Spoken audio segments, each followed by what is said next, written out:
So, hey everybody, it's Romania Black, and guess what? We are on chapters 85 and 86 of Scum Villain, volume 4, baby, the last volume. And you know what?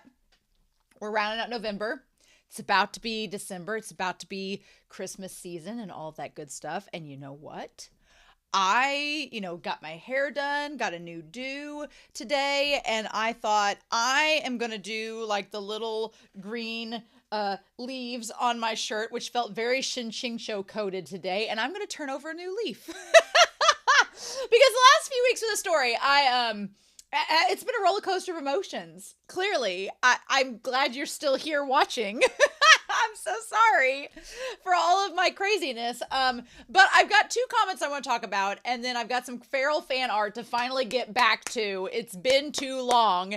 And then we're going to dive into chapters 85 and 86. So bear with me, as this introduction might be a little bit longer, but probably not as long as last week's. So, as far as the comments go, there was only 2 that I wanted to make note of. One was from Icy, and this was quite a while back, but they said the Master Chu, in the fan translation, if I remember correctly, was also called Alo by Chu Haitang, which could have been, for the original Shen QingQiu, another trigger with Lou Binghe. And I was like, damn, yeah. So that's crazy, because that adds a whole other layer to it, because it's the idea that the original Shen QingQiu, or Shenju, every time he saw Lou Binghe and Ning Yingying, who, as we talked about back in the Shenju chapters, was kind of like became this surrogate Chu Haitang for the original Shen QingQiu, Shenju.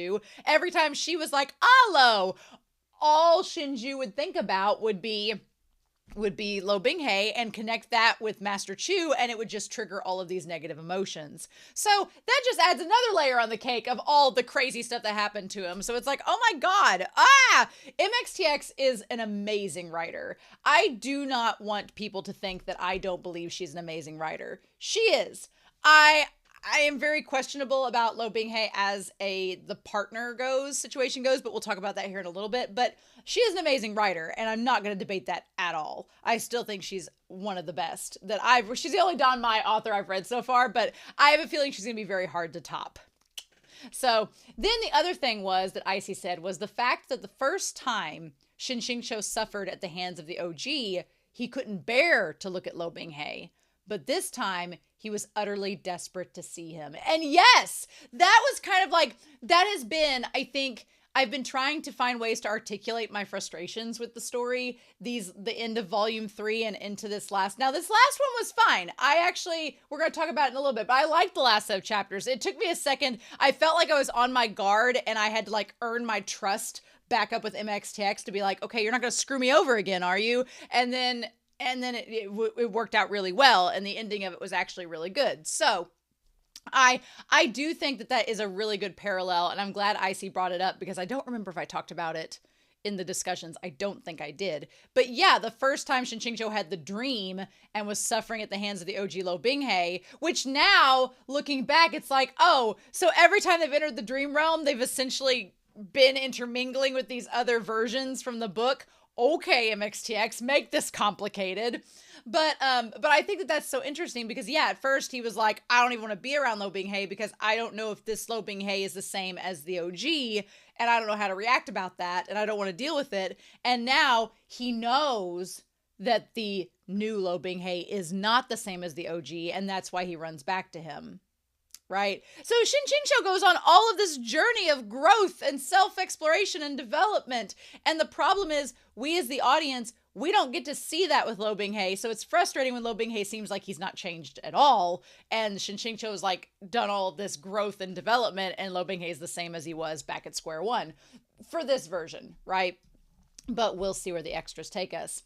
And then Awesomely Tsundere, thank you, Awesomely Tsundere. This is way back in the Shenju chapters, like before chapter 75. It was like back in chapter 72 through 74. I'm pretty sure. Maybe even back at chapter 69, 71, actually. But they were like, I have very mixed feelings about Lou Binghe. I understand his character and know his story is sad, but he sets off too many factors for me with his behavior for his character to recover for me personally. That's kind of where I'm at, and I'm glad I'm not the only one that thinks that. And the moderators have expressed that they've had issues with him as well, so I'm glad it's not just me, because that's my problem, is that as I'm recording this, I'm all alone in a room recording, and I'm sitting here being like, am I the only one that thinks this? And I think the problem is I see a lot of fan art from Lou Binghe fans in the Discord and people that have read the entire story. So they're like, I can share this because everything's going to work out between them and it's fine. And I'm at this point like, are you all not worried about this? And you're not. So that is in itself, it's not a spoiler, but it's reassuring. Like, okay, well, you all are clearly fine with them as a couple. So I guess things get better, but it kind of makes you feel like Will Ferrell and Zoolander sometimes, where as a content creator, you're seeing everybody just like being like, Lou Binghe's amazing and I love him. And I'm like, cool. Anybody else see a problem? But that is encouraging. Not only that I'm not the only one that has trepidation about it, but also that maybe things do get better. So speaking of which, I want to talk about this with the Feral fandom.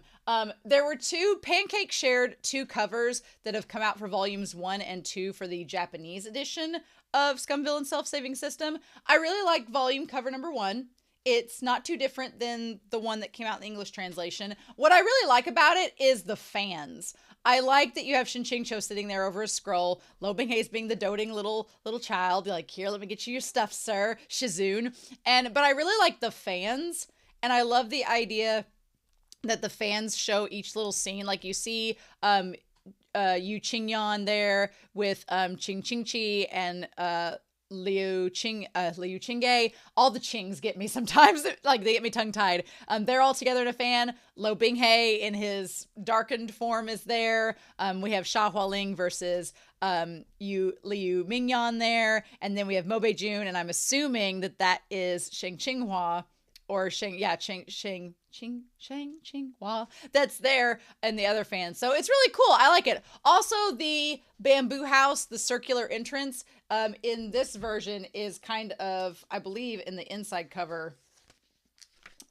It's kind of repeated there a little bit, right? So I thought that was a really cool tie-in. But here's my thing. With the Japanese cover for volume 2, don't get me wrong.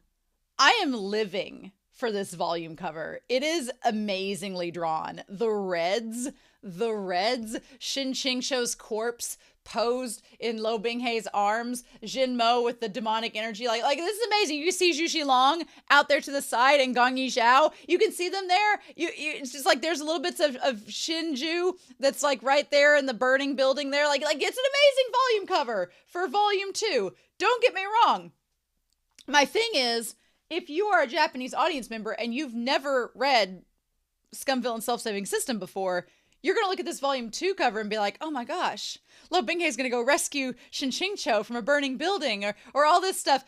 No, he's holding his corpse. Shen QingQiu's not there. So yeah, it's a little misleading in the best way possible. But yeah, it's kind of misleading in the best way, but I'm kind of in love with it for that reason. And for people to find out, because volume 2 is Roughsville. It's not as rough as the end of volume 3, but it's Roughsville. It's a more stretched out Roughsville, whereas volume 3 like ends in a car crash. You're going along, everything's all right, it's rain, and then there's a car crash at the end. You're like, what the fudge? So I really do like this. I'm going to be very curious to see what volume covers they do for the last 2 when we get to them. But I got this fan art that I believe it was shared from Are You Still Scrolling or Pancake or Shy Galadriel. One of those 3 shared it. I should have saved who shared it. But anyway, I really like these 3 stickers. I want to use them as a teacher so much. One is of Shen QingQiu saying, you tried. One is of Sheng Qinghua saying, there was an attempt. And one is of Shen QingQiu being like, I don't even think you tried at all. And looking at these this morning is actually when I saw this, I instantly realized that Romania, you need to give this story a chance again. Because I did feel by the end of volume 3 that my trust was compromised. And I was like, MXTX, I trusted you and you just threw me down the abyss. How dare you? And I've had to claw my way back up. And, you know, maybe that was the intent. But I feel like with chapters 78 and 79, it was like, you tried. And then in chapters 80 and 81, I didn't even try at all. I was very frustrated.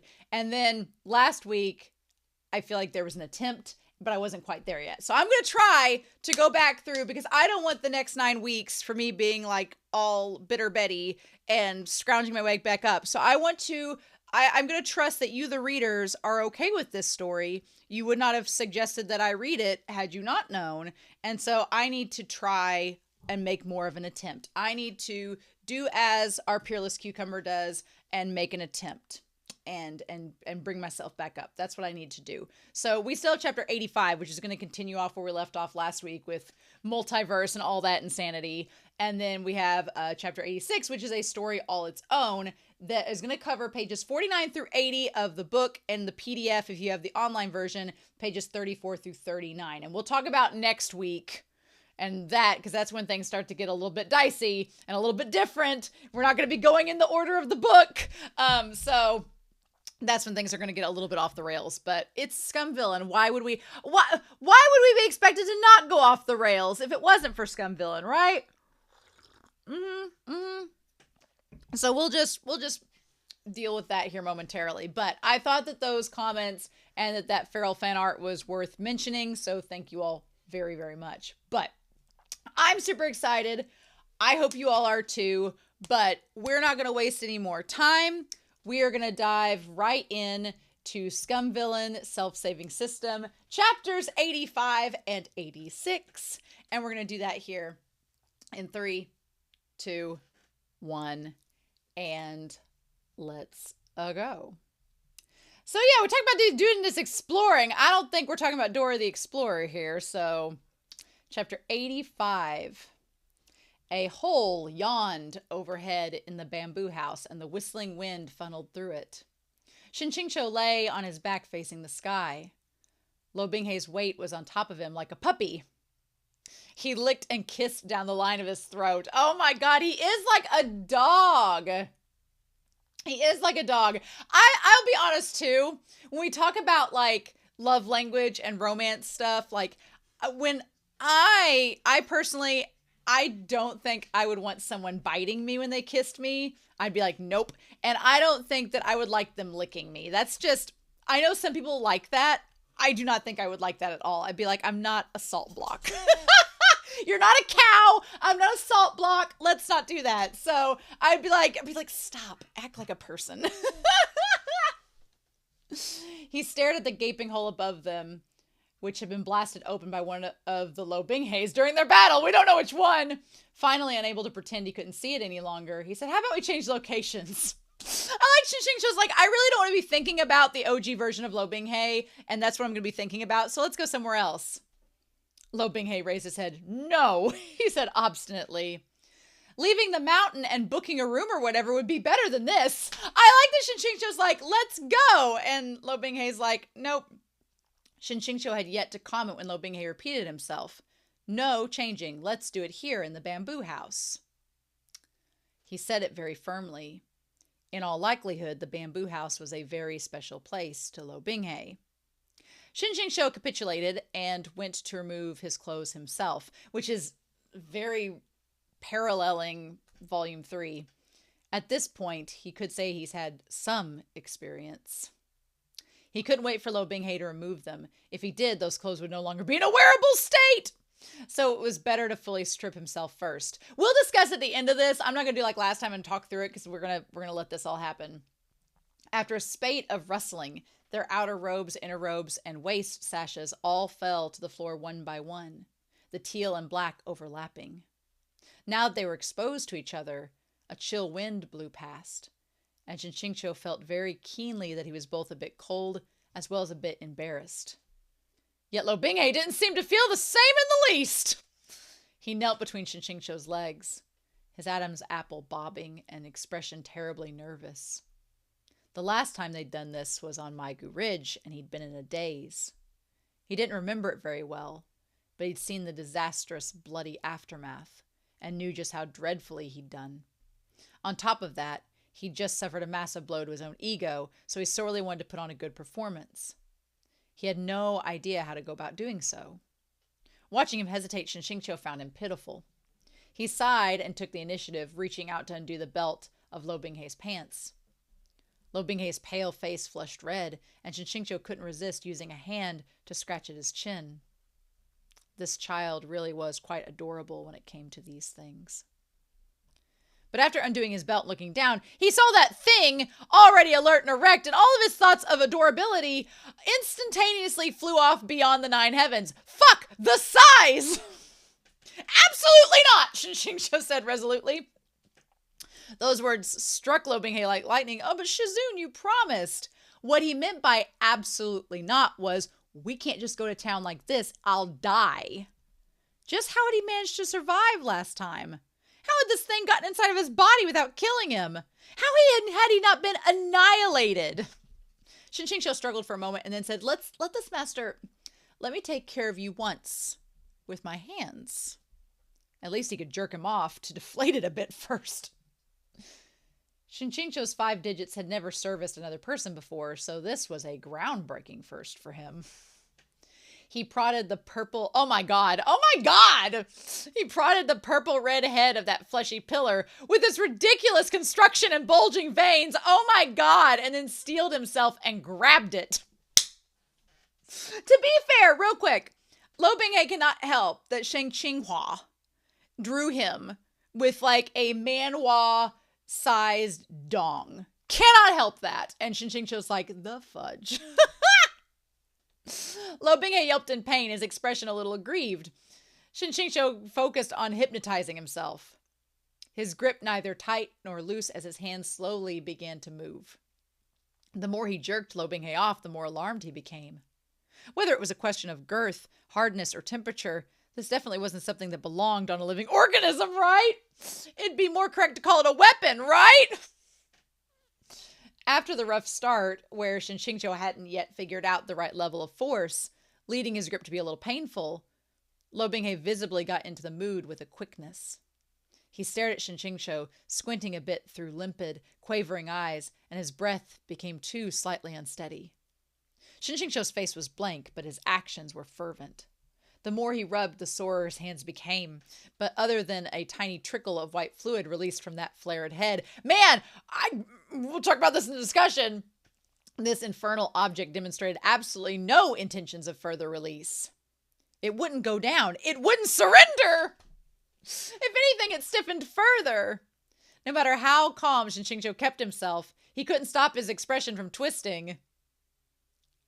Lou Binghe had secretly been paying attention to his face the entire time. At this moment, he carefully said, well, then, Shizun, how about you do it? What? Shen QingQiu thought he had heard wrong. Lou Binghe was going to let him top? I'm afraid of hurting Shizun again, said Lou Binghe, so it'd be better if Shizun did it. He spoke very earnestly, his expression sincere. He was seconds away from lying down before Shen QingQiu hastily said, No, it will be best if you do it. If Shen QingQiu took charge, he didn't have any experience, okay? If he wasn't careful and made Lou Binghe bleed everywhere, well, even though he knew Lou Binghe would still be overjoyed, he wouldn't be able to sleep at night. There would be more opportunities in the future anyway. There was nothing wrong with going along with him a bit more or letting him taste a little sweetness first. Look at him thinking of Lou Binghe, putting him first. Look at him. In short, it was wasn't on account of being a little moved that Shen QingQiu was offering to give up the lead himself. Goodbye. As if to encourage Lou Binghe, Shen QingQiu patted his head and turned himself over, lying face down over the pillow. His elbows were propped on the bed, his shoulder blades raised high, and the line of his waist dipped in a soft arc, practically presenting his backside to Lou Binghe. Again, MXTX likes that little bit of Omegaverse tinge there, and this was the first of that, I believe. Shen QingQiu was so ashamed that his face was burning. But unexpectedly, Lou Binghe grabbed his waist and flipped him back around. What's wrong with you now? He asked helplessly. Shizun, Lou Binghe said, I want to do it from the front. You want to do me face to face? Well, Shen QingQiu's expression was dark. Don't be greedy. He tried again to lie on his front while mumbling in his heart, "This child is so fucking fussy. He's lucky enough that I'm letting him do it at all." But lo and behold, Lou Binghe again flipped him over like a pancake, his expression mournful. "Oh, Shazoon, do you really hate looking at my face that much?" Fine beads of sweat dotted his forehead. His nose was dusted red, and tears seemed to be shivering on the rims of his eyelids. Shen QingQiu had absolutely zero doubts that if he refused to again, Lou Binghe would burst into tears on the spot. Faced with this scene, he felt both embarrassed and tender. His heart melted. He couldn't help but say, "That's not it." Lou Binghe was on the verge of weeping. Heartbroken, he whined, "Then why does Shazoon insist on having his back to me every time?" "You're really thinking about it too much. Where do all these little moods and ideas come from exactly?" Whatever, he didn't need his face. It would be better for Lou Binghe not to read into things too much. All right, Shen QingQiu said recklessly. "From the front is fine. Cease this weeping. Aren't you ashamed?" Lou Binghe's following actions proved that his tears held no value whatsoever. "Oh," he said, and the moisture vanished as swiftly as it arrived. He shamelessly pressed his head closer, his hands caressing Shen QingQiu's skin. Shen QingQiu possessed both a slim waist and delicate limbs. His bare legs were long and slender as well. As they were face to face, those legs were forced to bend and fold. Lou Binghe looked down. He had a clear view of everything between them, of the deep gully separating the two round buttocks. Lou Binghe's hand shook slightly as he skimmed up a smooth, silky inner thigh. Shen QingQiu couldn't help but shrink back. As if afraid that he'd renege, Lou Binghe held one of his thighs down, and then he pressed a finger right inside. The digit was slick and greasy, as if it was already slathered in oil. Okay, well, it had little problem popping into him, where it was quickly received and enveloped by Shen QingQiu's scalding hot inner walls. We're going to talk about this in the discussion. The sensation of that nimble finger prodding and crooking inside his tight passage was incredibly bizarre, and a shudder traveled up Shen QingQiu's spine as his scalp went numb. Thus, he didn't have the mind to wonder where Lou Binghe had acquired such ample tools for preparation. I was wondering, I'm like, where did he get the lube at? Lou Binghe held his breath, totally focused on his task. When he pressed in a third finger, there came a slight sensation of something tearing.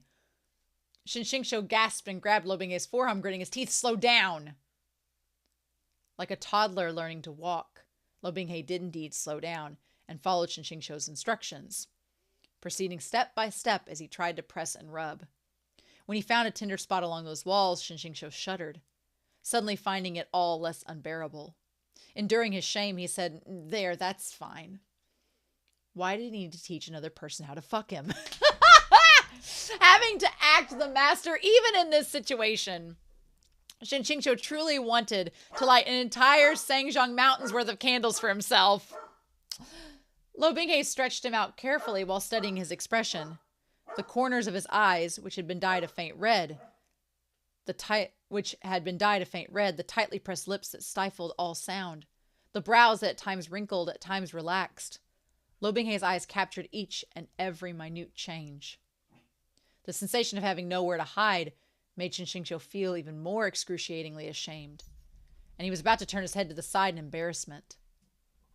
Suddenly, he detected something out of the corner of his eye. Close to Lou Binghe's heart was a hideous scar that cut right across his chest. It was from when Shen QingQiu had pushed him into the endless abyss, where Shen QingQiu had stabbed him right by his heart. He'd never once intended to hurt Lou Binghe, but time after time, he had been the one to do so. That was the truth. Falling into a brief trance, Shen QingQiu unconsciously reached out to touch that scar. At the same instant, Lou Binghe finished his preliminary preparations. He withdrew his fingers and the hole immediately clenched shut, and then Lou Binghe's blazing chest came forward and pressed against his. That flared tip, hot and blunt, prodded against something soft and moist entrance. Shen QingQiu wrapped his arms tightly around Lou Binghe's neck and gasped deeply like a dying man as his body was slowly split open by that length. It still hurt. The entrance was too small. He was too full, and it hurt. Even with that lubricating oil sourced from heavens knows wheres, the girth of the intruding object was simply too large. As it continued to aggravate the pain in his lower half, Shen QingQiu couldn't help but squeeze Lou Binghe harder and harder, his legs involuntarily rubbing along his waist. Shizun, is that all right? Lou Binghe asked, the sound reverberating in his eardrums. Lou Binghe's voice was tight with restraint. It was obvious it was taking everything he had not to just drive himself in all the way. Shen QingQiu defied his own thoughts to say, it's fine. Having received confirmation, Lou Binghe's hands on his waist tightened a little, and he thrust himself in with increasing eagerness. Shen QingQiu's insides were crammed full, his entrance stretched into a strained ring. It felt like his bottom half no longer belonged to him. Lou Binghe pulled out a little and then thrust inside again, bearing most of himself within. As he advanced and retreated in this manner, moist squelches came one after another, and the torment left Shen QingQiu both itching and in pain. He almost wanted to slam his head into the wall, and tears streamed down his face without his knowledge. At the same time, Lou Binghe turned Shen QingQiu's face forward, preparing to kiss him, only to see him overwhelmed with pain. He froze for a moment, and having taken another blow to the heart, his own tears followed, spilling down. The teardrops pitter-pattered onto Shen QingQiu's cheek, pattering until he was left speechless. What are you crying for? I'm sorry.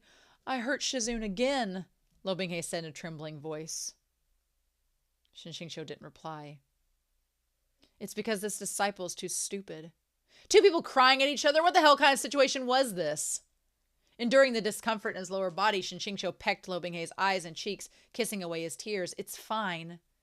It doesn't hurt that much. Everyone experiences moments in which they're less capable. Go on. I'll pull out, Lou Binghe said sadly. Well, fuck, don't joke around. If we leave things like this, we'll both end up with a psychological trauma. What if we get ED? A brief pain was better than a drawn-out one. They'd come this far, at least one person had to feel good, right? Shen QingQiu made a decision and abruptly sat up, pushing Lou Binghe beneath him. The strength he'd been building for so long was exhausted in one go. He had none left to brace his legs. His bottom plunged down, swallowing Lou Binghe within himself to the fullest extent. The tip seemed to press all the way up into his stomach, bringing with it a sudden urge to retch before he forced himself to swallow.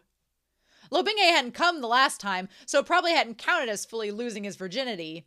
Then this time, he had to at least help Lou Binghe get that far. That depends on your version of losing your virginity, but anyway.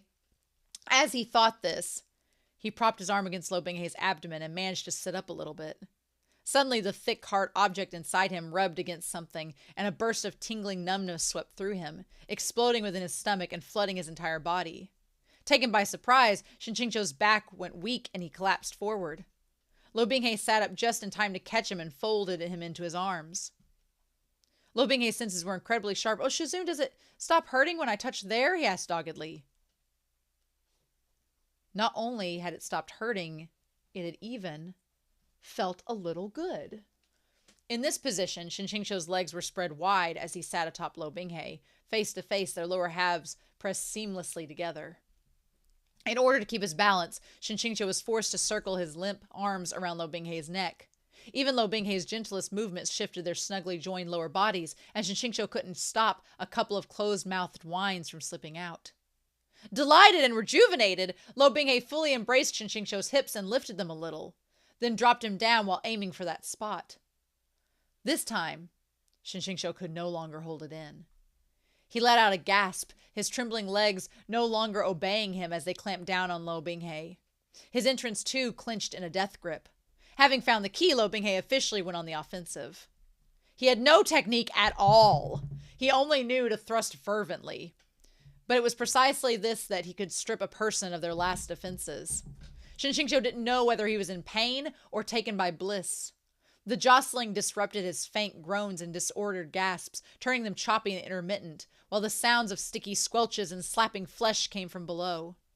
A milky white fluid exuded from his tip, and the trickles grew as they dribbled down. The more fervent the thrust, the more difficult it was to relieve the prickling heat and numbing tingles within him. Suddenly, scattered footsteps drifted from outside the bamboo house. I'm so tired. Oh, Xizhang, wait for us. I can't run any further. If Shen QingQiu had been drunk on lust moments before, now his soul was about to flee his body. It was the disciples he'd sent to run laps around Xijing Peak. Shen QingQiu abruptly grabbed Lou Binghe's shoulder, wanting him to get off him, but to his chagrin, Lou Binghe clamped onto his waist, viciously pressing him downward. The thrust was suddenly too deep, and the fullness stretching him too far, the stimulation too powerful. Shen QingQiu opened his mouth, but Lou Binghe instantly blocked it with his own. Unable to do more than grunt, Shen QingQiu could only choke down his sobs, squeezing his eyes shut as reflexive tears streamed down his face. Having tasted the sweetness, how could Lou Binghe let him go so easily? He gently worried at him with lips and teeth while his lower half forcefully drove in and out. Why do I feel like something is missing on top of the bamboo house? Ming Fan asked outside. Is that a hole? Oh, you're right, Da Zhejiang. It really does look like a hole. When did that happen? Should we go tell Anding Peak? Get them to come and fix it right away? Shen QingQiu was terribly afraid of them coming in now, or of them telling someone else to do so. His fingers clenched, digging hard into Lou Binghe's back, while his entrance tensed, making the slide increasingly difficult. Then, Ning Yingying seemed to stomp her foot as she snapped, Well, what are we going to fix? After running for so long, we're exhausted. If you want to fix it, do it tomorrow. All right, all the disciples chimed in quickly. All right, let's listen to Shimei. If Shimei says to fix it tomorrow, we'll fix it tomorrow. Besides, Shizun doesn't like it when people even casually enter and clean Alo's side room, Ning Yingying said. He definitely wouldn't be happy if we did anything without his permission. Haven't you gotten that into your heads yet? Oh, thank God. At these words, Lou Binghe's eyes flashed, and he abruptly pushed Shen QingQiu onto the bed. All the disciples all headed towards the dining hall while muttering. Lou Binghe finally stopped covering Shen QingQiu's mouth. Instead, he moved his head to Shen QingQiu's chest, where he nibbled on a nipple while his lower half's thrust became increasingly ferocious. Shen QingQiu didn't even need to look to feel the delicate flesh of his walls being dragged in and out, the sensations alternating between hot and cold. After so many thrusts, his insides had grown used to the size of Lou Binghe's cock. It slid easily in and out, the accommodation perfect. Shizun, murmured Lou Binghe. Don't say that! Shen QingQiu couldn't help but plead. To address him properly as a disciple to his master at a time like this. He was going to explode with shame 100 times over. No matter how thick his face, how shameless he was, he couldn't take it. But Lou Binghe suddenly murmured by his ear, Shizun, I couldn't find you on the other side.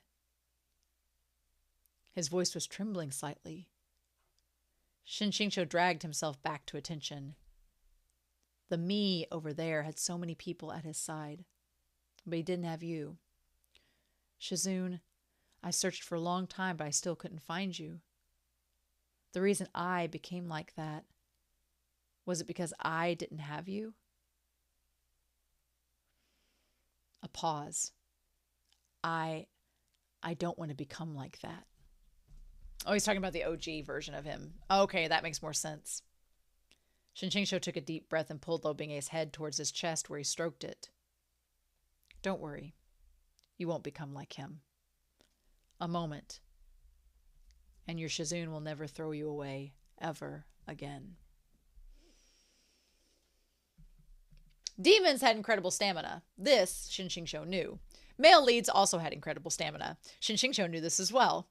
But that someone who shared both the demonic blood and all male lead traits could last this long and had such profound stamina, Shen QingQiu absolutely had not been mentally prepared for that. By the time Lou Binghe finally came, Shen QingQiu was in a daze. It was the searing flood of hot fluids spilling inside him that finally brought him back to his senses. At this moment, he no longer wanted to fuss over condoms or the lack thereof, or whether or not it was fine to come inside of him. He just wanted to sleep. His walls felt swollen. Even a gentle rubbing made them prickle with pain. Lou Binghe reluctantly pulled out, and then put all his all into relieving Shen QingQiu's desire in front. Yet even after being jerked off twice, Shen QingQiu was still singing the same tune. He just wanted to sleep! Shizun, said Lou Binghe. Shen QingQiu knew what he wanted to ask and mercilessly spoke first. Awful. However, this time, even after receiving criticism, Lou Binghe wasn't depressed. Rather, he exuberantly declared, yes, it was awful. Unacceptably awful. What are you saying? Because it was simply awful, this disciple requests that his Shizun assist him with further exploration. well. Oh, you walked right into that one. You walked right into that one. Yes, you did indeed. Oh my gosh. Okay. Well, that was a chapter. All right. Okay. We're going to talk about that. I need to think about that one. I need to think about how I feel about that one, because there's parts that are really good about that chapter, and then parts of it that I'm still very frustrated with. But we'll read this is its own story. Chapter 86 is part 23, and it is its own story. So we need to read it first, and then we'll go back to the discussion and talk about both of these and go from there. Chapter 23.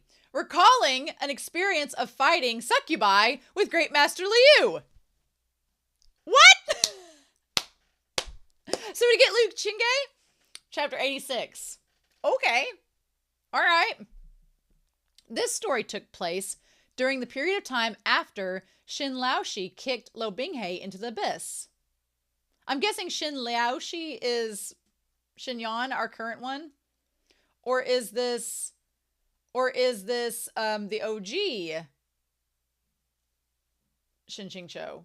This has to be Shen Laoshi. I mean, kicking him in the abyss. We're talking about the current Shen QingQiu, because Liu Qingge is around, right? If it was the OG, he wouldn't be there. Okay. I still think it would be better if you didn't come, said Shen QingQiu. Really?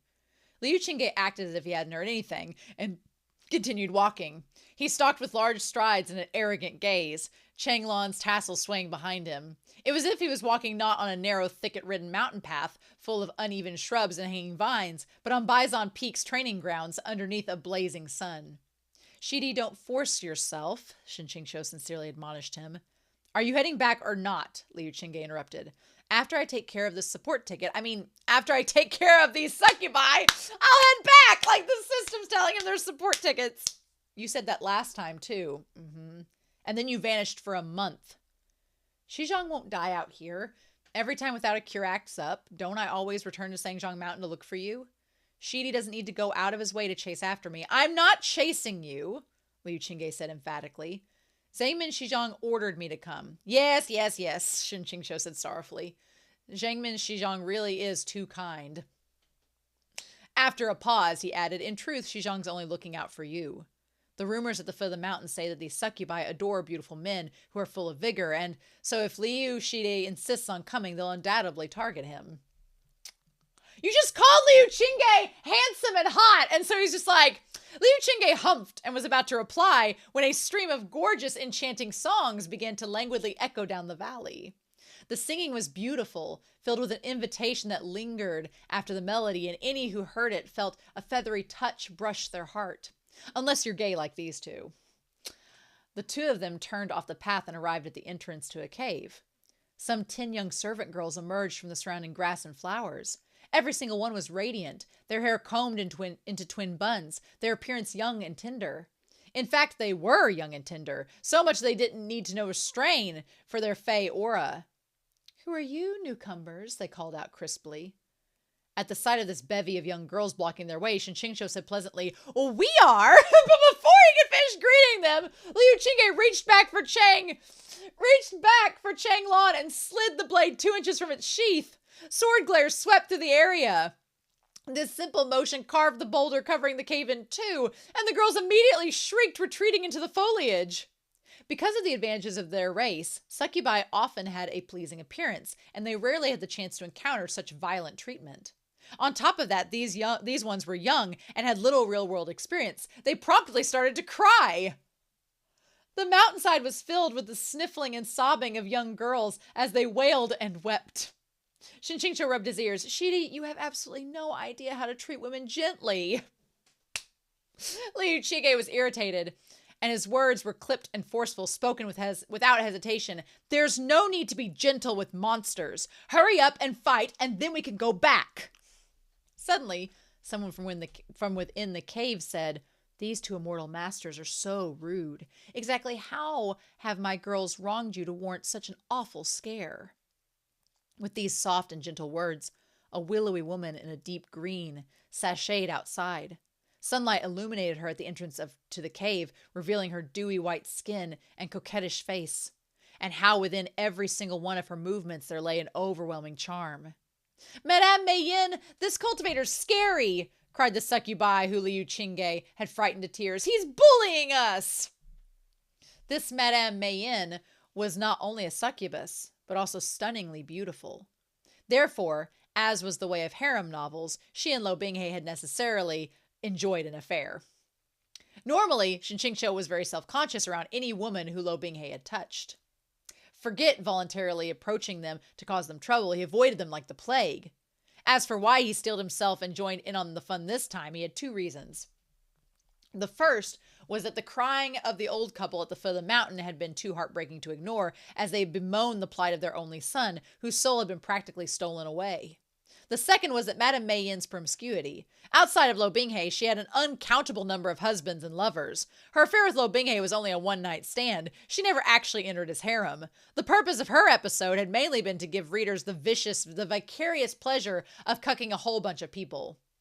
So, to be precise, Madame Mayenne didn't count as one of Lou Binghe's wives. Liu Qingge clearly had no intention of chatting with this member of the opposite sex. He showed no remorse for destroying the madam's gate as he turned his head away. Shen QingQiu coughed. "My Shidi isn't used to engaging with outsiders." Madame Mayenne looked severely at Shen QingQiu. My girls here are young and ignorant. I apologize if they offended you, but we only just finished building this place, and what a greeting you've given us, collapsing the door so terribly." "Well, don't look at me that way. He collapsed it. That's Sangjiang Mountain's director of demolitions. Want to learn how to blow things up? Bison Peak is the place to go." On principle, Shen QingQiu always tried diplomacy first. "We didn't mean to damage your place of residence," he said apologetically while waving his fan. "Please excuse our rudeness, but we've come on behalf of the Huang family at the foot of the mountain. They wish for you to release young Master Huang." "Oh? A young Master Huang?" said Madame Mayenne. "I've met so many young people and masters named Huang, if not 10, at least 8 or so. Which young Master Huang could these immortal masters be asking after?" Liu Qingge sneered. "Release them all, that'll suffice." Madame Mayenne put on a troubled face. "Well, it's not that I don't want to release him, but he himself insists on staying and won't go home. There's nothing I can do about that." Liu Qingge snorted. Shen QingQiu had no wish to continue dragging this out either. "Even so, could you at least bring him here? We'll figure out the rest ourselves." "If that's the case, then please, I ask the 2 immortal masters to come inside," Madame Mayenne said sweetly. She turned and headed into the cave, walking leisurely before them. Shen QingQiu made sure to keep a couple steps back as he followed, and then lowered his voice so only Liu Qingge could hear. "She doesn't intend to bring him out, nor will she let us go." "She won't succeed," said Liu Qingge. Different situations called for different strategies. Instead of prematurely dropping their facade, it seemed wiser to play along and use discretion. They were guided into a wide cavern, carpeted with sweet-smelling herbs and damask. 12 elegant, full-figured maids stood in 2 groups on either side, oval fans in hand, all gentle smiles. Madame Mayenne sat before them before a stone table. "I've already sent a servant to invite young Master Huang to join us," she said. "And while you're waiting, shall I serve you something to drink?" Shen QingQiu knew that whatever she tried, it'd all be from the same bag of tricks anyway. Thus, he was unworried and smiled slightly. "Sorry to trouble you." Madame Mayenne hospitably poured them both some wine, all while seductively eyeing the deeply frowning Liu Qingge. The longer she looked, the sultrier her expression became, until Liu Qingge simply dismissed her with a roll of his eyes! Despite this, Shen QingQiu was bubbling over with excitement. Madame Mayenne had a strong preference for pretty boy faces, like those of Lou Binghe and Liu Qingge. Now that she had her sights set on Liu Qingge, would he be able to escape her demonic clutches? Why is he being like, "I hope my friend escapes the succubus"? Is he wanting Liu Qingge to be seduced by her? I don't think that's going to happen, by the way, but oh my God. Once she sighted this kind of man with his delicate facial features and his skin as pale as snow, she'd be willing to pull out all the stops. She'd harass him remorselessly, and without end until she could latch onto him, pin him down, and have her way with him until she was, satisfied. In no time at all, Liu Qingge's expression would without a doubt be spectacular. Shen QingQiu was actually, criminally, looking forward to it. Shen QingQiu? In no time at all, Liu Qingge's expression... Oh, wait, yeah. Indeed, before they sat for long, Madame Mayin covered her mouth with a sleeve and glanced at Liu Qingge with affected bashfulness. Does this one have a cultivation partner? How direct. No human or other fae had ever dared to ask Liu Qingge such a question. It was as if he'd been struck by lightning. For a moment, he seemed to be questioning whether he'd misheard her. His lips and brows twitching, his gaze a little dumbfounded, he involuntarily turned to look at Shen QingQiu! Shen QingQiu had never seen this sort of expression on Liu Qingge's face before. It was almost outraged in disbelief. It was as if a 1,000-year-old iceberg had come crashing down. The hysterical laughter within Shen QingQiu's heart surged into a terrifying wave. He managed to keep a straight face, enduring it until even his fan hand was trembling as he struggled to cover his spasming mouth. No, he said solemnly. He doesn't. Why not? Said Madame Mayin. With such a striking appearance, how can it be that no woman has fallen for him? I don't believe it. Shen QingQiu expressed his agreement. I'm curious too. Otherwise, why would one of the 10 great mysteries of Sangjiang Mountain sect be, is Great Master Liu asexual? Oh my God, just continuing to not get it right, Shen QingQiu. Liu Qingge stiffly and stuffily sucked in a breath and then icily said, why hasn't the boy arrived yet? Please don't be impatient, Immortal Master, said Madame Mayin. Perhaps young Master Huang isn't willing to come. If you're frustrated, how about I entertain you for a bit to help lift your spirits? Shen QingQiu cheerily agreed. He's fine with he's like so voyeuristic, Shen QingQiu is.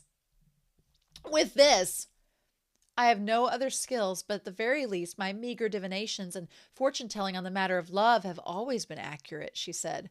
Which of these immortal masters is willing to let me read him? Shen QingQiu asked to his side, Shidi, are you interested? I am not, Liu Qingge said stiffly. Shen QingQiu shrugged, well, since he's not interested, it'll have to be me. Indeed, in accordance with the canon of the original work, Madame Mayin's fortunes and divinations regarding predestined love and foretellings pertaining to marriage were 100% accurate. If she said Lou Binghe would have 613 wives, there was no question that he would have more than 612. If she said that one of his wives was like the cowgirl position, then the wife in question would definitely enjoy doggy style. Like, why? There's no beeping there. What? The beeps don't cover it. How could Shen QingQiu, being a bachelor with an uncertain future, help feeling anxious? Madame Mayin smiled pleasantly and then turned over her porcelain wrist to procure a delicate flower bud, which she presented to Shen QingQiu. Please breathe upon it. Shen QingQiu was familiar with the process. He lowered his head and blew gently. When Madame Mayin withdrew her hand, the originally closed bud had already slowly begun to blossom. She picked it up by the stem and held it before her eyes, lips quirked in a smile, before glancing at the flower's center and freezing. Liu Qingge had been sitting up straight, alert. At this, he bent slightly towards them, like he wanted to listen in. Shen QingQiu nudged his shoulder with his fan. Shidi, weren't you not interested? Liu Qingge swiftly straightened again. Uh-huh! The longer Madame Mayin looked at those petals, the more solemn her expression became. Finally, she said, distressed, Sir, about the red thread from your past, my skill is insufficient, so I can't see it clearly. At first glance, it seemed like you were alone, but if I look carefully, I can catch a faint glimpse of another thread. She concluded regretfully, this thread has been cut. Such a pity. Shinju had once had a fiancé, but Shenyan was a single dog. Their two threads were tangled together, so it was no surprise that Madame couldn't see it all clearly. Oh! Shen QingQiu expressed his understanding. Don't worry about the past. If Madame doesn't mind, please look into my future. Oh, so that was the past. So of course it was all mixed up. He desperately wanted to know if he'd ever find a woman over here. What? She didn't have to be a peerless beauty as long as she wasn't a tranny. Well, okay, Shen QingQiu. Yet, who could have guessed that Madame Mayin's face would become even stranger? Like she couldn't find the words to explain. This expression made Shen QingQiu's heart thump heavily. Shit, could it be that he'd be single for life? At last, Madame Mayin began to speak. Ah, the other party is younger than you, she stammered, and their seniority, or perhaps their status, isn't as high as yours. Well, if he only considered the older, more senior women he knew, well, as of now, Shen QingQiu had only met a handful of elderly female nuns from Tianyi Temple a couple times, and they really weren't to his taste. By his guess, even if you took into account the entire cultivation world, there wouldn't be many women who were both older and senior to him. Thus, Madame Mayim's 2 points were each incredibly rational and to the point where they're pretty much garbage. Your first meeting was unhappy, and there might have even been loathing involved, said Madame Mayim, but after a crucial moment, all that began to change, and thoroughly so. Now this criterion seemed meaningful, and Shen QingQiu's heart couldn't help but flip. Liu Qingge unconsciously turned towards them again. This time, Shen QingQiu didn't bother teasing him and simply listened closely to the explanation. Madame Mayim raised an eyebrow. The two of you are often together. You have both saved each other's lives. Upon hearing this, Shen QingQiu was again confused. Why did it feel like not a single woman in his vicinity seemed to qualify? Ning, ning, ying, ying, Liu Mingyan. No need to wonder if it was them. They were in Lou Binghe's harem. Cross them out. Qingqi, she was indeed slightly junior to him in their first meeting, and he'd for long forgotten how it went. Often together wasn't quite right, though. Perhaps he at times had dared to think about going to Shanju Peak so that they could be often together, but while he had the wicked intentions, he lacked the courage required to follow through, and he could never commit to an act as depraved as stalking. In the end, he couldn't imagine any romance between himself and Qingqi. Is there more? Liu Qingge suddenly asked. I'm like, is this fortune also going to pertain to Liu Qingge as well as Lou Binghe? And he's going to get confused and think it's about him? Shen QingQiu startled. Only then did he realize that Liu Qingge was no longer listening in secret. He'd moved over to face them completely. Since when had Great Master Liu had such an interest in gossip? Your fated person has very little interest in others, Madame Mayin went on. But once they find someone, their devotion is absolute. Liu Qingge thought for a while, his expression solemn. And then he asked, what about appearance-wise? He's going to think that it's him! Shen QingQiu stared at him, speechless. Even I haven't asked about that. Why are you asking? And you're getting to the important bits straight on. A first-class beauty, peerless among all humans, Madame Mayin said with certainty. Uncharacteristically, Liu Qingge pressed on in hot pursuit. What about spiritual energy? Talent? Outstanding talent, incredible spiritual energy, an illustrious status, and noble blood. Liu Qingge seemed to be shaking his head in disbelief. Well, you just said that him and this person, they're often together? Madame Mayin nodded. Perhaps they may endure short periods of separation, but they quickly reunite. And each time, the other party takes the initiative to chase him. The corner of Liu Qingge's eyes kept twitching, and he would violently suppress it, like something had greatly disturbed him. Or perhaps it would have been more correctly to say that he'd stepped upon a great big landmine. Then Madame Mayin spoke a final line which dealt him a fatal blow. I'm very jealous, she said to Shen QingQiu. Do you know, mortal master? This person is deeply in love with you. Liu Qingge stiffly swiveled his head toward Shen QingQiu. He wore a complicated expression that was impossible to describe. It was clearly neither joy nor anger, yet it was intensely tormented. Shen QingQiu was confused. Shidi, what's wrong? Liu Qingge struggled to speak. Inaccurate. Liu Qingge jerked his head up and insisted, her fortune is inaccurate. On what grounds do you claim my fortune is inaccurate? Madame Mayin asked defiantly. Honestly, Shen QingQiu also thought that it was inaccurate. Often at his side, young and beautiful and honorable, even clinging to him, it reeked of some kind of Zondian reader male fantasy, sexual fantasy. No, even sexual fantasies don't go that far into blatant Gary Stu land, okay?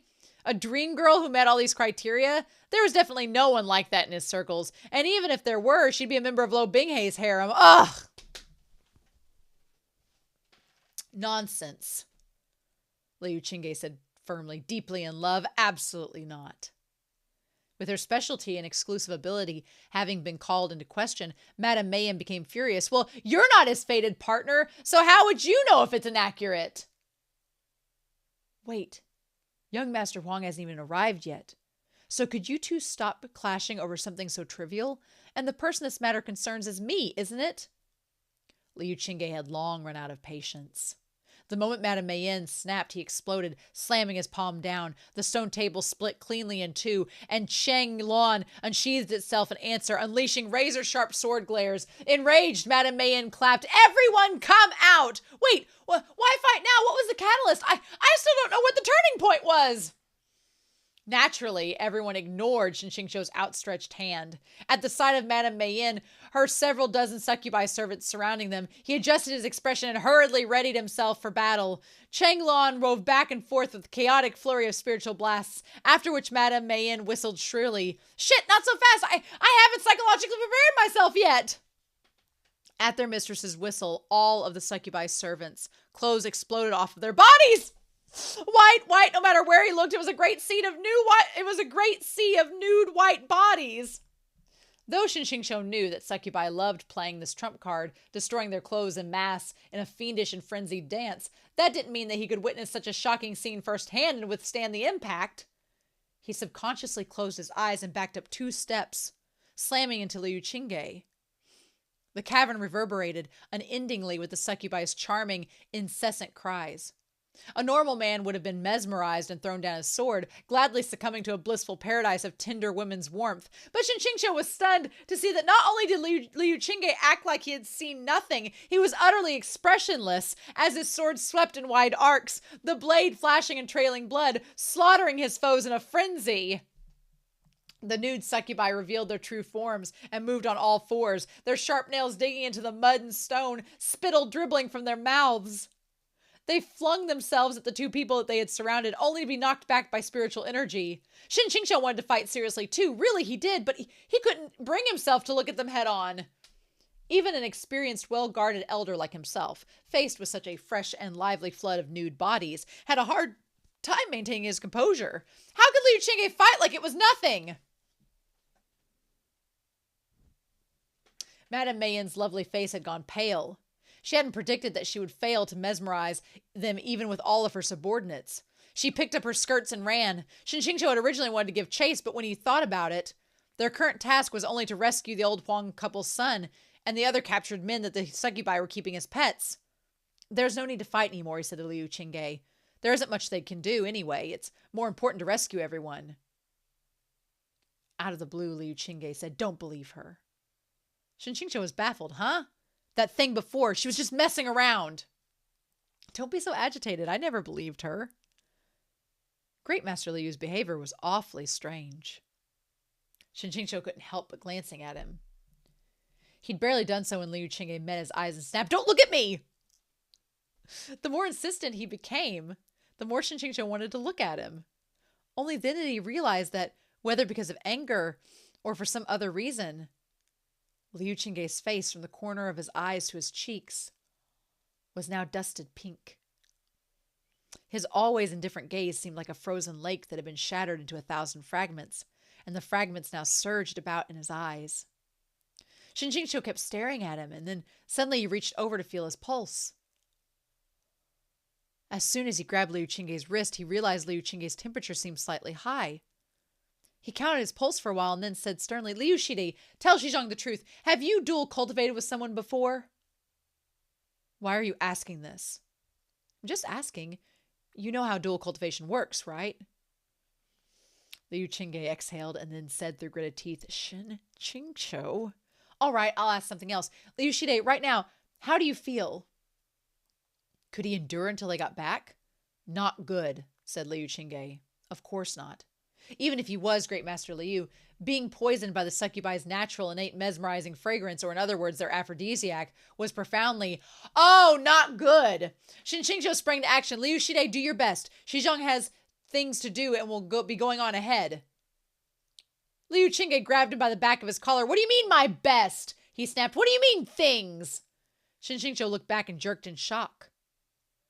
If Liu Qingge's face had only been a soft red a moment ago, like the clouds at sunrise, now it was like the clouds above a fiery blaze, flooded with a terrifying crimson as the veins in his neck began to bulge. Oh, don't be rash, he said hurriedly. Liu Qingge, calm down. You sit here.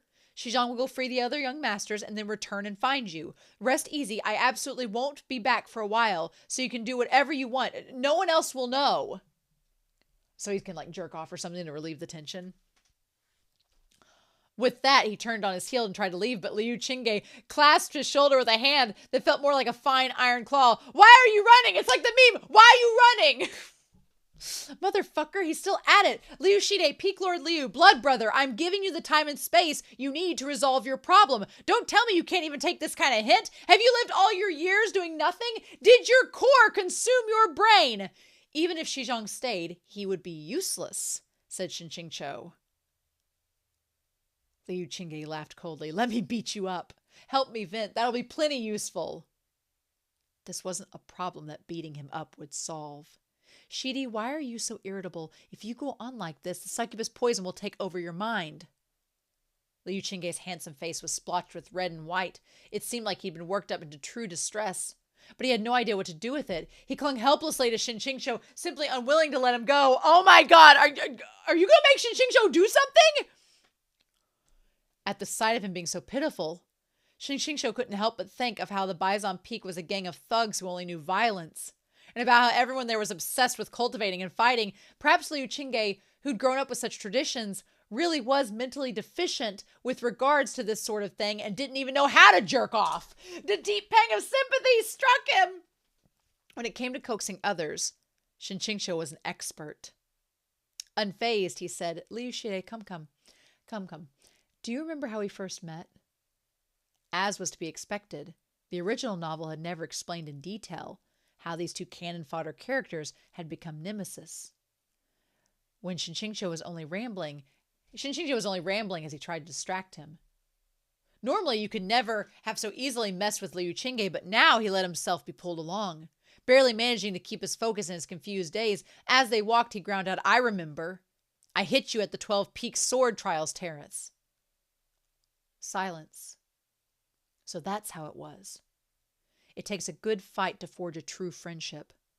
Could it be that at the time, Liu Qingge had found hitting Shen QingQiu so enjoyable that he had asked for another round moments ago so that he could vent? Shen QingQiu replied, oh, and led him deeper into the cave before asking, did I manage to hit you back after? Even while running a high fever, Liu Qingge remembered to let out a conceited humph. Of course not. Excellent. Shen QingQiu placed a hand on his shoulder and patted it. Then today, Liu Qingge, Xizhang shall get his due. And then he kicked Liu Qingge into Madame Mayon's rose petal-filled bathing pool. Water splashed nearly 6 feet up. Even though Shen QingQiu had the foresight to cover his face with his fan, icy coldness managed to splash all over his head. A soak at this temperature would assuredly cure Liu Qingge. Shen QingQiu got down on one knee, half kneeling at the poolside, and then said gingerly, Liu Qingge, how are you now? How do you feel? A long time passed without any response. Ever since Liu Qingge had sunk beneath the surface, not even a string of bubbles of air had appeared. Does he not know how to swim? Oh, Shen QingQiu wondered. That didn't seem right. Then had he passed out from the fever? Had Shen QingQiu managed to not kill Liu Qingge back in Lijing Caves, only to drown him here instead? The more he thought about it, the more likely this seemed. Shen QingQiu hurried closer. Liu Qingge! Rose petals covered the entirety of the water's surface. He couldn't see beneath them clearly and could only continue to approach. Suddenly, something seized his ankle and a hand dragged him into the pool. Abruptly submerged and slammed in all directions by the icy churn of water, Shen QingQiu's face almost turned blue from the cold. With great difficulty, he managed to grab onto the poolside before turning his head to see Liu Qingge, soaking wet and floating behind him with a deadpan expression. There were even a couple of rose petals in his hair. Liu Qingge, that was wrong of you, said Shen QingQiu. Xizhang submerged you to remove the mesmerizing fragrance. How could you retaliate like that? You asked me how I felt, didn't you? Liu Qingge said. However you feel right now, that's how I felt. His thinking was clear. His counterattack had strength. It seemed like he was fine now. Oh my God! Oh my God! Oh! We're not beating the allegations, are we? Are we? Okay. We should probably talk about this. Look, I have a very simple request, and I think this is gonna make all parties happy. Can these three just get married? Can Liu Qingge and Shen QingQiu and Lou Binghe all just get married? Can it be a three-way marriage? Can we do this? Can we have some polygamy? Can we have some polygamy in this MXTX story? Can we do that? I think it's totally doable. I think we could do that. I think that's fine. Here's my thing I realized this by the end of volume 3, and I've been trying to find like the appropriate place to bring it up, and there has been no appropriate place to bring it up. But by the end of volume 3, I was like, I know why the possible studios making this donghua are not going to want to adapt it. Because I'm like, oh no, how are you? The whole volume 3's plot is contingent upon the fact that Lou Binghe and Shen QingQiu have sex in your Chinese donghua, where your government doesn't want them to even hold hands in public. How are you going to pull that off? Like, you know, how are you going to do that? How are you going to pull that off? How's that going to work?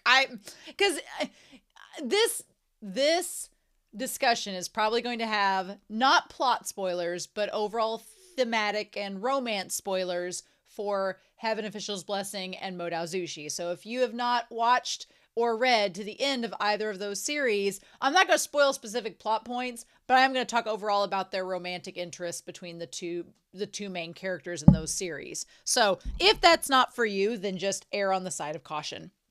In Modao Zushi and Heaven Official's Blessing, for example, all of the like super steamy, spicy bits happens in the extras. They happen at the very end, which makes sense. And I feel like MXTX, in hindsight, when she wrote those two stories later, was like, if I want my stories adapted for people to see, and my government is not letting me do this, then fine. Be that way. She's like, I'll just put it all at the end after the main story, and then I can get my story animated and my story distributed, and then if you want to read the extras, then go right ahead. I feel like that was her whole deal. That was her whole gist. She's like, that's just what we're gonna have to do, apparently. But with this story, no, volume 3 ends with the act of sex being like the I can't talk today in this reaction. It's bugging me to death, so I'm sorry about that during the reaction. This cataclysmic incident is the climax of the story. So I don't know how they're going to adapt it unless their government suddenly decides it's okay, which would be amazing, but I just don't realistically see that happening. So that might be one of the reasons that they're like, what do we do? And so that's going to be like the end. They're just in a cave and they just show up on the riverbank fully clothed, and that's the ending. But yeah, I don't know how they can pull that off.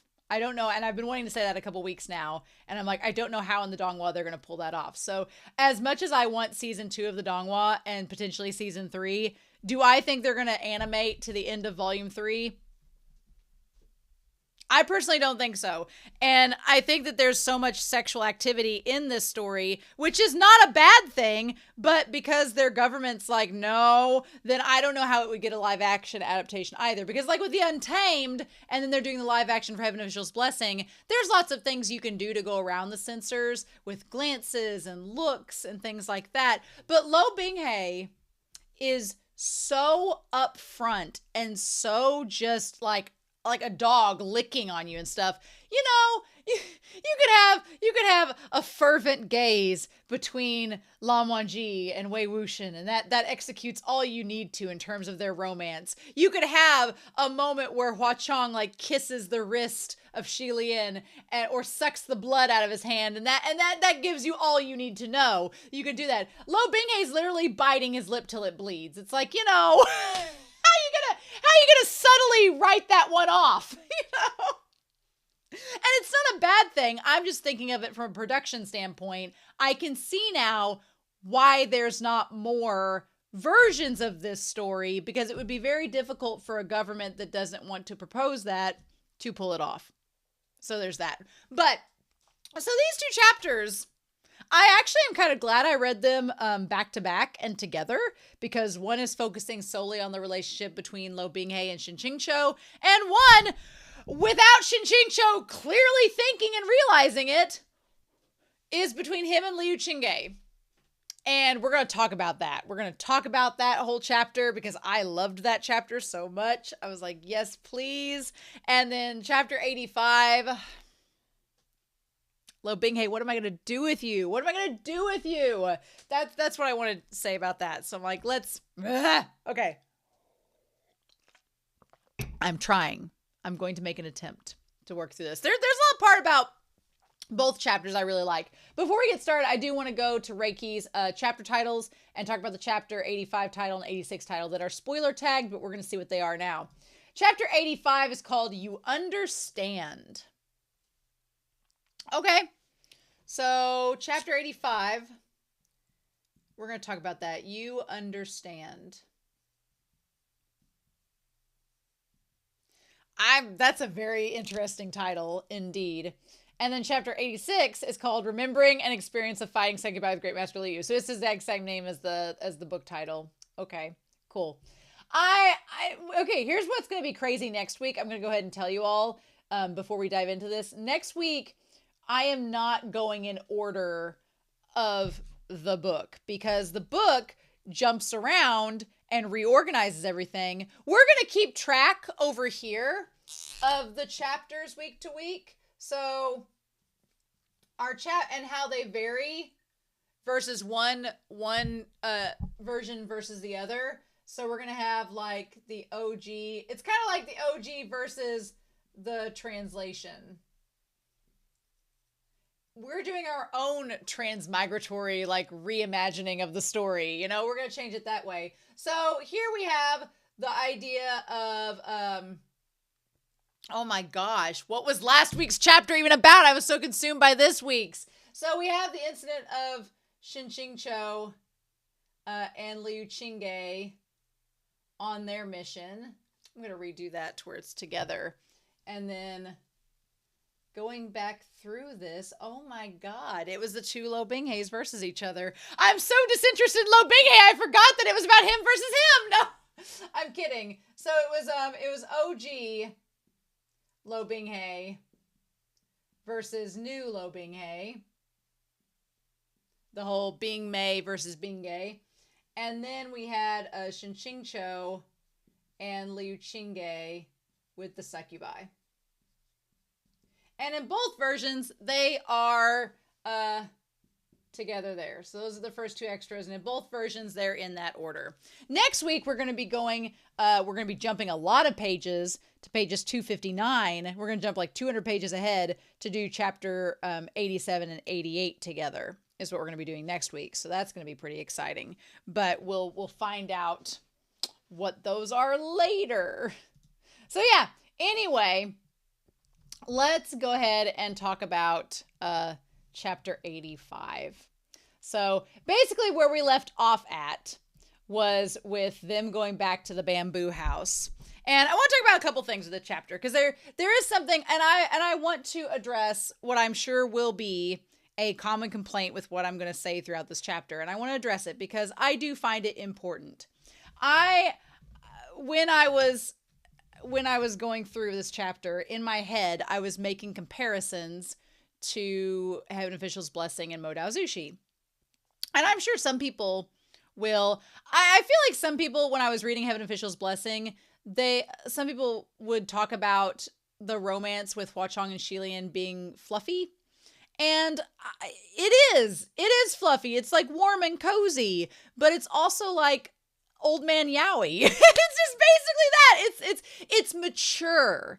It is the love of two individuals who are 800 years old, who are nearly 1,000 years old, and their trials and tribulations and all the angst that they've gone through and all of the growing up that they've done and maturing, they finally get to this point where they've started on different areas, and they finally meet in the middle, and they finally meet where they're both at the perfect place to be in a relationship, and they work through all these conflicts, and it's beautiful. And I'm in my 30s, so I kind of, I'm not quite to old man yaoi level yet, but I've been around the block enough to know what young, immature love looks like.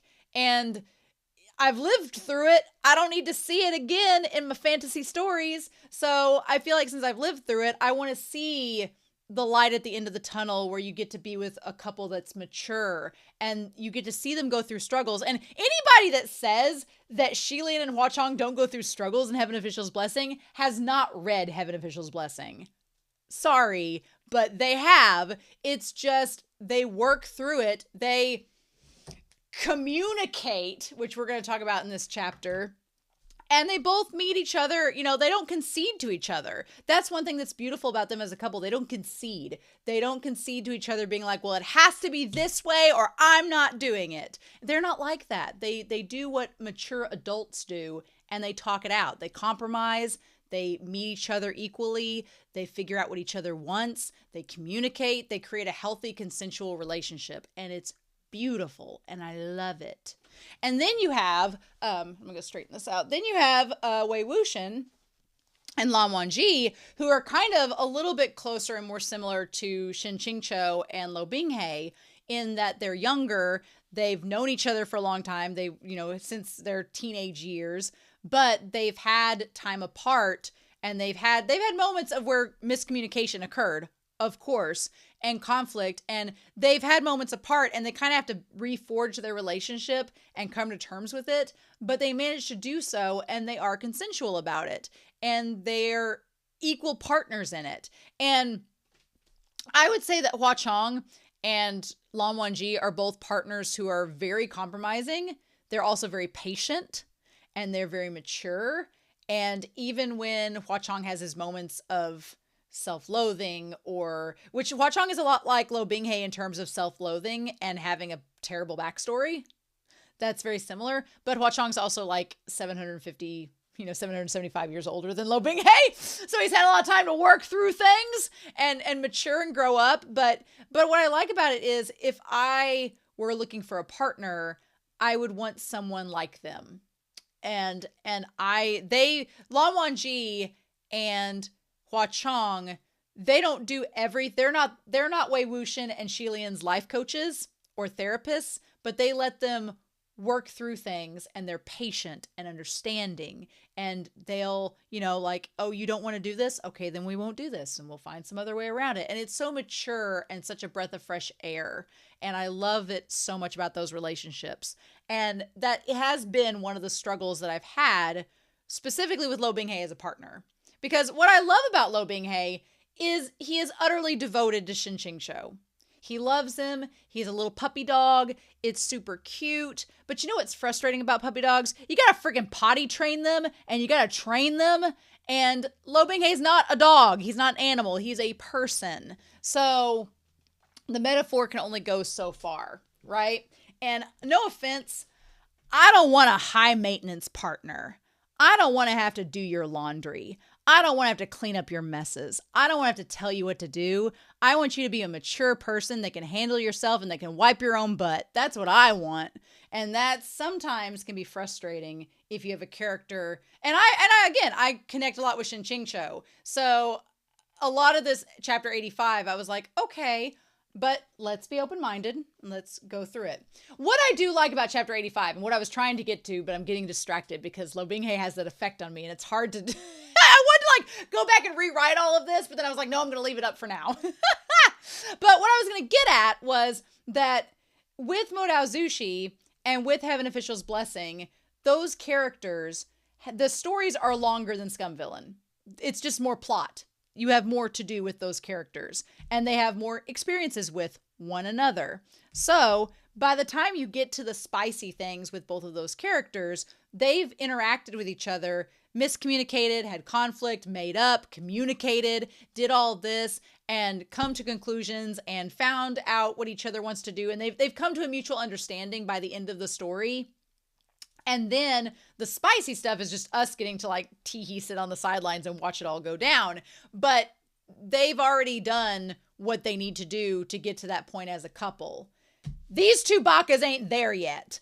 And that's probably the most frustrating part, is that by the time we get to the love scenes in Heaven Official's Blessing and Modao Zushi, they feel earned, and they feel like the romanticism of it doesn't feel cheesy or forced. You're like, no, we've naturally come to this place.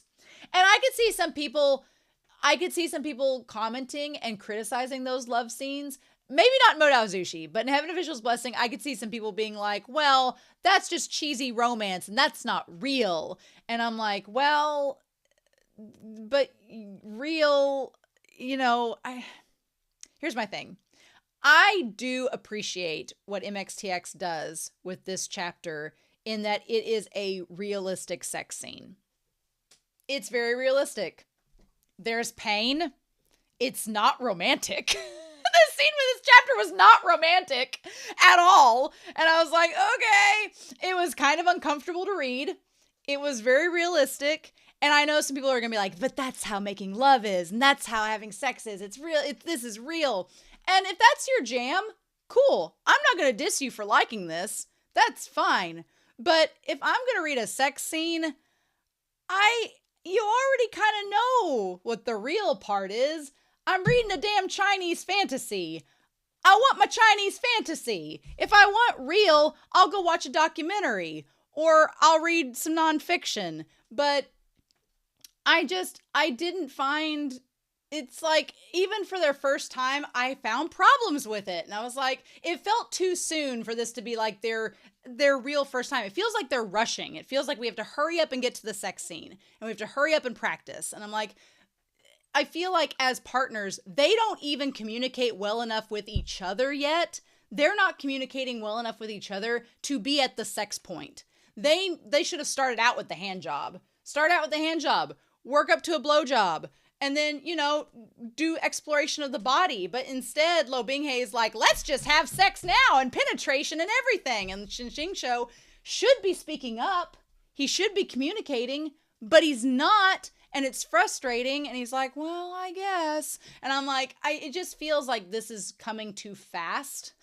Pun intended.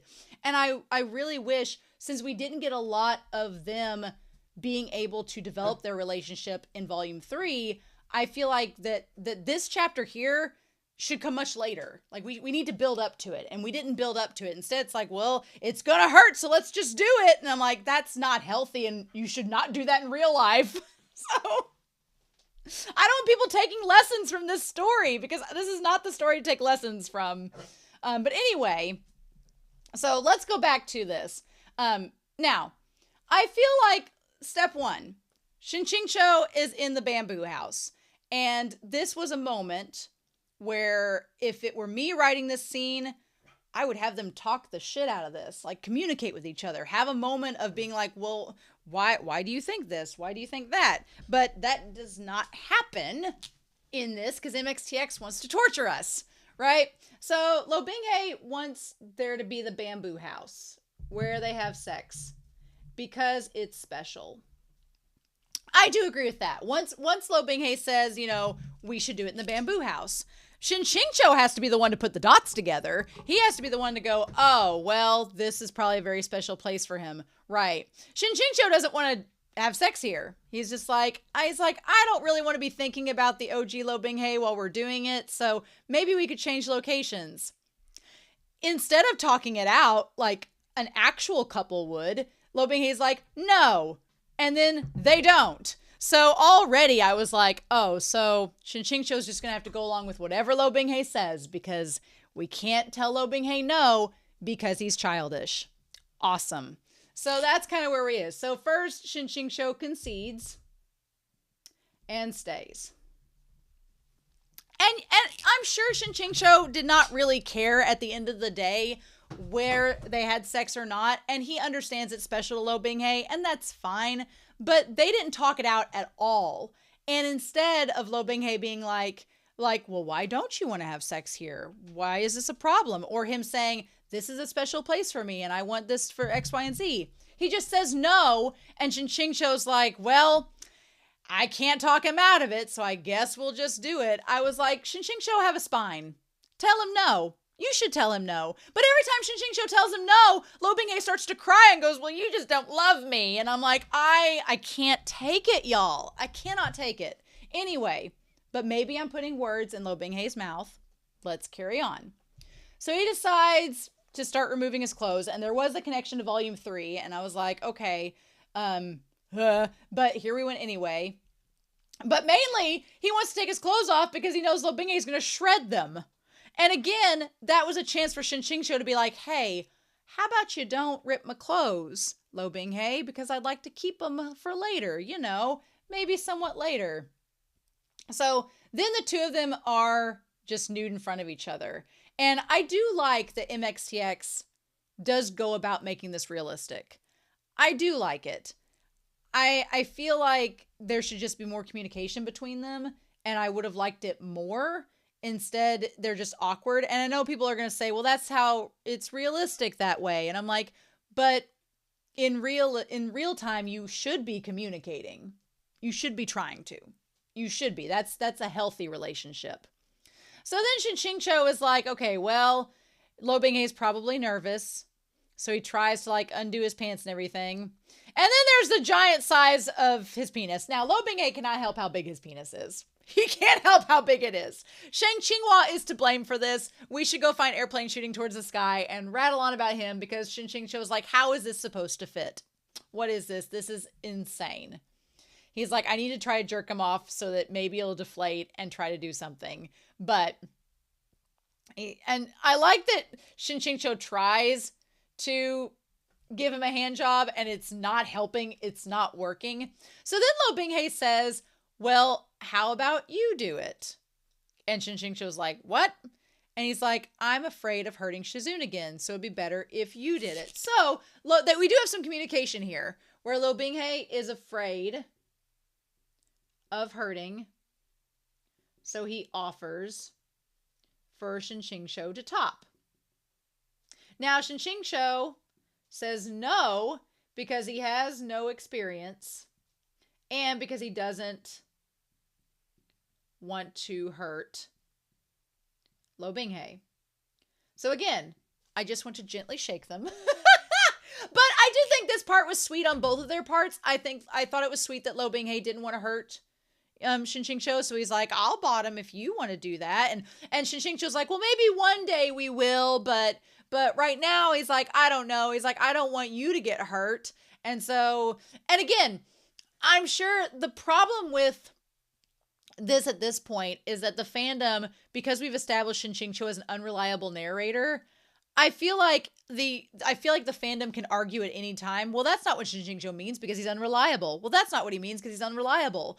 But then it's like, well, at what point is he unreliable and at what point is he reliable? Because it can be hard to tell with him sometimes. And that's, I think, what can lead to fandoms having divides in their opinions, because it's like, how much do you think he's really sincere about something and how much do you think he's not sincere and just in denial? And that spectrum can vary wildly based on your projection onto Shen QingQiu's character and what you know. So it can be kind of hard to determine with that, right?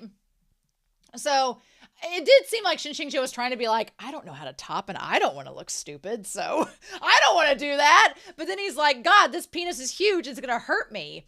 So in all reality, at that point, they should have just stopped. And if Shen QingQiu was not comfortable with him going through with this because he was like, that looks bad. Here's the thing, y'all. Newsflash. If someone's if you get ever uncomfortable during a sexual situation, you have the right to say no and stop it. And if that person tries to pull a Lou Binghe and convince you to have sex, you say, fuck you, no, and you go away. And I know that's not exactly what Lou Binghe was doing, but you communicate in that moment, and they will, if they are a partner that loves you, they will agree with you not wanting to do it, and then it stops. Even if you're married, engaged, dating, single, whatever. that at any point, if you say no, it's no. And it stops. So I think what they should have done in this moment, but MXTX is writing a steamy love novel, so we can't do that, is I think they should have stopped. And if I were writing this, I would have had them stop. I would have had them communicate, but MXTX is torturing us and she won't let them communicate, and it's annoying as sin. But I would have had like maybe Shen QingQiu start out with the hand job and then be like, do you want a blow job instead?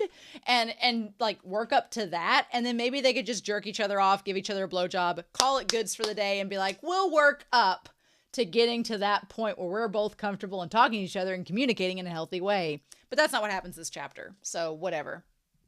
So anyway, and so then I like the Shen QingQiu. And again, the thing that's so frustrating about this chapter is they're not talking to each other. They're not communicating. Shen QingQiu believes that it will hurt less if he's on his stomach with his ass up in the air. He thinks it'll hurt less and because of what he's heard. So instead of telling Lou Binghe this and being like, I've heard it's going to hurt less if we do that, and that's why, he doesn't say anything. And so, of course, Lou Binghe doesn't understand. And he's like, but I want to see you. And he keeps flipping it over. And the thing that is kind of just weird about this chapter is that Shen QingQiu's like, this child is so fucking fussy. He's lucky I'm letting him do it at all.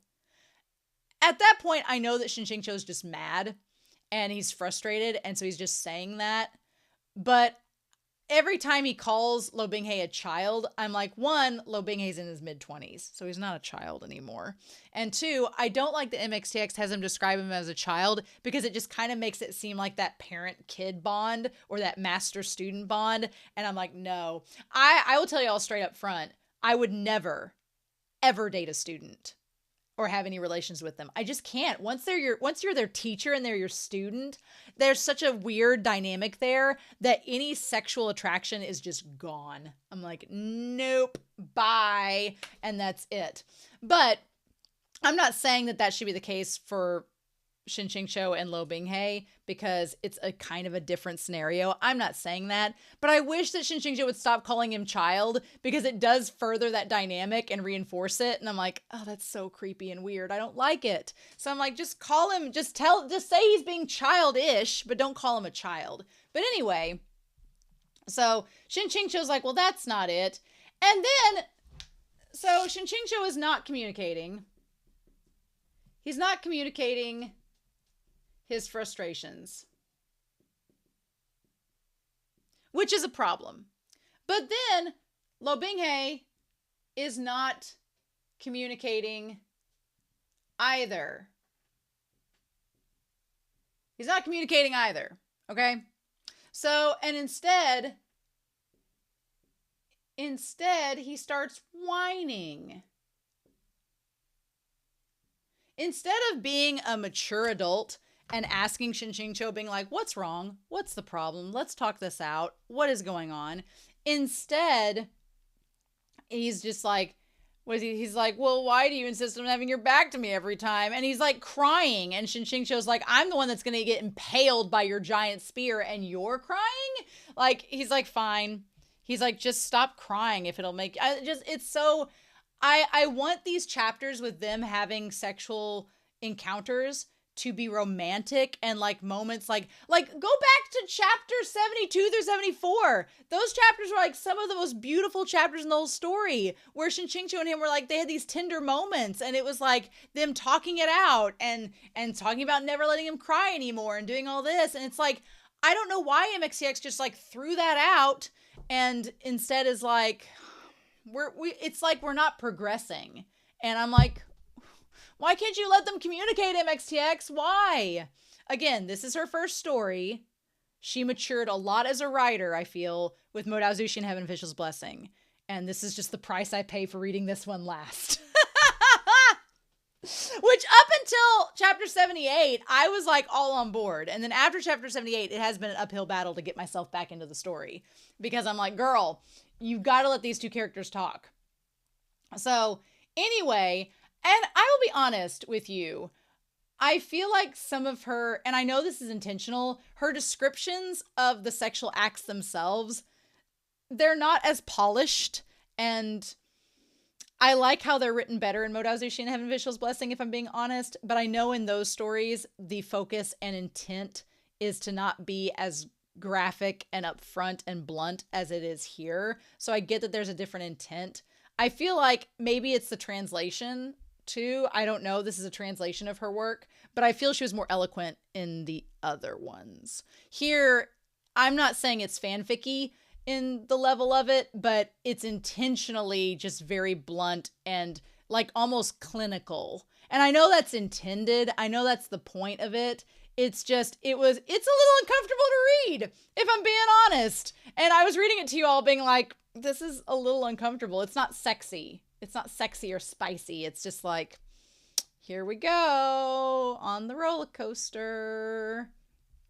So then we have the part with the scar, where he finds the part about the scar. And that part, again, it's like Lou Binghe's hurting him. He's not comfortable, but he's not communicating. And then he sees the part with the scar. And every time that MXTX makes Shen QingQiu have a guilt trip about this scar, I'm like, have we already been through this?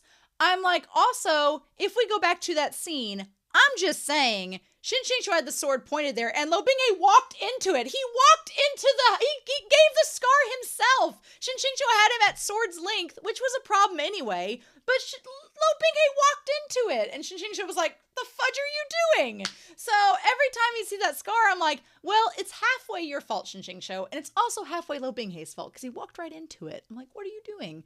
I'm like, why does Shen QingQiu have to bear all of the responsibility for this? Why? So then it's like, yeah, it hurts, even with the lubricating oil that they got from who knows where. I'm glad they had at least something. And again, when Lou Binghe says, are you all right?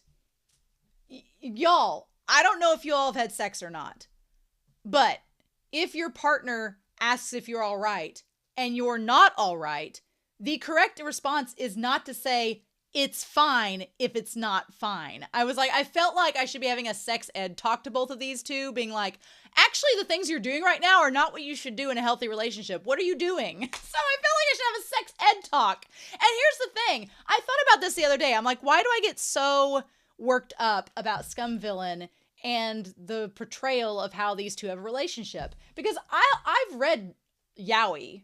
I've read yaoi that have done this, and I've not been that worked up about it. And I was like, why is this working me up? And I think it's because with those yaoi stories, they were like just little one-shots, or they were just like little, like maybe a volume of manga, and I just read it, and I was like, I read it in a night, and I was like, oh, that was fun. I just flipped through it, and I wasn't connected with the characters or invested in them, so I was just like, yeah, that was kind of some dubcon. I didn't like that, or that was just like some of this unhealthy nonsense. I didn't like that, but I could overlook it and be like, well, that was just a one and done. Put it on the shelf and buy. But I care about these characters. I care about them a lot, and I've invested a lot of time into getting to know them and loving them, and I love Shen QingQiu so much. He's like my favorite protagonist out of all of MXTX's works. So when I see him being hurt and not communicating about it, then I'm like, what are you doing? And then I'm like, he should have said he wasn't fine and had Lou Binghe stop, but instead he's like, well, if I tell him to stop, he's going to start crying again. And the sad thing is, he's right. Lou Binghe would start crying and being like, but Shazoon. And I'm like, oh.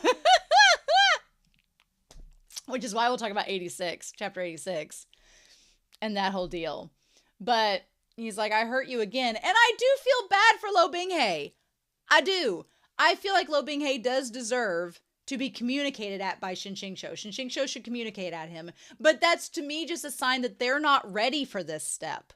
They are not ready to be having sex because they can't even communicate with each other. If you can't communicate with your partner, you're not ready. You're just not. And neither of them are. And then they're like, well, I'm just too stupid. And Shen QingQiu's like, you're not too stupid. It's me. And I'm like, you're both idiots. And I'm like, stop it. I'm like, this dongma is making me not want them to have sex. So I'm like, stop it. I thought you're supposed to do the opposite. Maybe the Chinese government will approve of it because it'll convince people to not. I don't know. So then they go through it. Now, he does make the point there of saying that he doesn't know if Lou Binghe lost his virginity because he didn't come. That's not how losing virginity works in my book. In my book, if you get through, if you break the dam, if you did the act and you broke the dam, it doesn't matter if he comes inside of you or not. You lost your virginity. It's a done deal. So I don't know about Shen QingQiu on that one. I don't know if I agree with him on that one. It's just, yeah, none of this it's all very clinical and so hyper descriptive that it's not sexy. I'm like, ugh. But so at least things start to feel good for him, and they start to kind of like do this physical, nonverbal communication through the act of sex where they start to kind of go through it all. But then that's when the people come in the bamboo house. Right? They come to the bamboo house and Shen QingQiu kind of panics and he's like, oh shit. He's like, this is not good. And here's my thing too. Shen QingQiu tries to stop to be like, we need to make sure we're not caught in the act. And Lou Binghe holds him down and keeps having sex with him. And Shen QingQiu is crying because it's not feeling good anymore. It hurts. And Lou Binghe, because he doesn't understand what he's doing and he doesn't have the emotional maturity to read facial recognition or know signals and social cues, keeps having sex with him, even though Shen QingQiu is not feeling up to it. And that is a wee bit non-consensual. And I was just like, stop it. It was kind of pissing me off, if I'm being honest. And luckily, Ning Ying comes to the rescue. And she's like, you know what? Shen QingQiu would not want us to be messing around here. We should go back. And I'm like, thank God Ning Ying was there to save the day.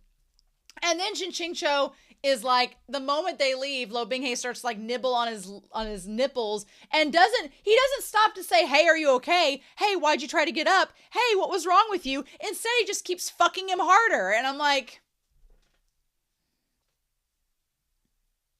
that would have been my one and done probably. And I've been like, we're going to take a break and not do this for a while. But Shen QingQiu's not like that. Shen QingQiu is literally Lou Binghe's life coach and will let Lou Binghe do whatever he wants. I don't think that's healthy. I think you should communicate with your partner and not let them do whatever the fuck they want if it doesn't make you comfortable. But I'm not them. So I can't say anything. And so then, now the thing about the Shazoon is that Lou Binghe, he's like, don't call me Shazoon. And I was like, Shen QingQiu, that part there, I will say that Shen QingQiu is being a little unreliable. Because we know for a fact that Shen QingQiu, back from chapters 72 and 74, he wanted Lou Binghe to call him Shazoon because that was the point where he knew it was his Lou Binghe and not the OG one, right? And I did this moment here where Lou Binghe is like, I couldn't find you on the other side. He's talking about when he went to the other realm and OG Lou Binghe was here. He couldn't find Shazoon on the other side because he'd already like turned him into a human stick and got rid of him. Right? And he says the me over there had so many people, but he didn't have you. He's like, I searched for a long time, but I still couldn't find you. He's like, was the reason that I became like that, was it because I didn't have you? And he's like, I don't want to become like that. And Shen QingQiu's like, you are an immature brat, but you do love me. And you are deserving of love. So he's like, you're not going to become like them. And when he says your Shazoon will never throw you away ever again, I'm like, again, I feel bad for Lou Binghe in that moment, and I think that's very sweet, and I think it's very beautiful. Like, that moment's written so beautiful, and this chapter is so frustrating to me because there are parts that are so beautifully written, like this scene here, and I'm like, oh my god, that's gorgeous, and that writing's amazing, and of course now we know how Lou Binghe feels. But then on the other hand, Shen QingQiu's like, it was all my fault, and I'm taking all the responsibility, and I'm doing everything for you, Lou Binghe. And I'm like, you shouldn't have to. Lou Binghe still needs to grow up. Even if he's being sweet and precious, he still needs to fucking grow up. So, Lou Binghe still needs to mature. Shen QingQiu needs to stand up for himself. They both need to communicate. Communication.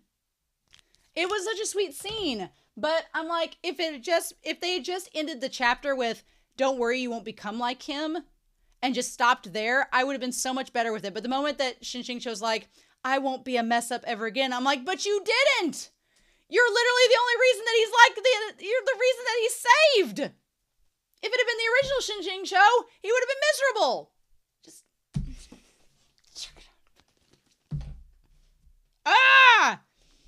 So, surprising no one, the demons have high stamina.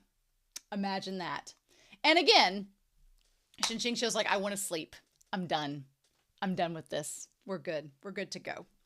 And then I did think it was really clever, the very end of this chapter, where Lou Binghe is like, how did I do? And Shen QingQiu's like, you were terrible. It wasn't good. It was still bad. Realistic sex, still bad.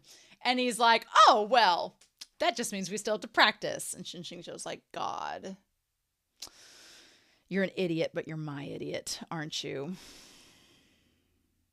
So yeah, I wouldn't have put up with Lou Binghe. I would have kicked him to the curb long ago, and I would have gone for Liu Qingge. And that leads us to chapter 86. Liu Qingge is more my type of lover than Lou Binghe. Puppies are cute for a while, but then they need to grow up. They're cute, but you got to potty train them and you got to mess with them and train them. That shit's hard. I did that with 2 dogs. I don't want to do that again. So I need somebody that can stand on his own 2 feet, wipe his butt and cry and not cry a river every time his glass heart's broken. That's the kind of guy I need. And that's where Liu Qingge comes in. Now, Liu Qingge ain't perfect. He's a friggin' tsundere, but I can deal with the tsundere. So this story takes place with it right after Lou Binghe's in. So this is while Lou Binghe is in the abyss. Is when this story happens, right? Okay. So that's where we are. So they go to fight some succubi. Basically, Shen QingQiu is trying to bide time until he believes that Lou Binghe is going to come back and kill him. So he's like, I'm just going to go get rid of some succubi. I like that they called it support tickets. He's like, I'm going to go handle some support tickets. That's what we're going to do. It's going to be real great. I'm like, okay. So then he's like, Liu Qingge, he's like, you don't have to chase after me. And Liu Qingge is like, well, I'm not chasing after you. I was ordered by Liu Qingyan to come. And he's like, sure. He's like, he's super kind. And I was like, oh my God, yes. So anyway, let's put this down here. So he is constantly following Shen QingQiu. We'll put that down here. He looks similar to Lou Binghe. That was the whole reason he was killed off in the first place, was because he was too similar to Lou Binghe and kind of better than Lou Binghe. but that's just my opinion. So,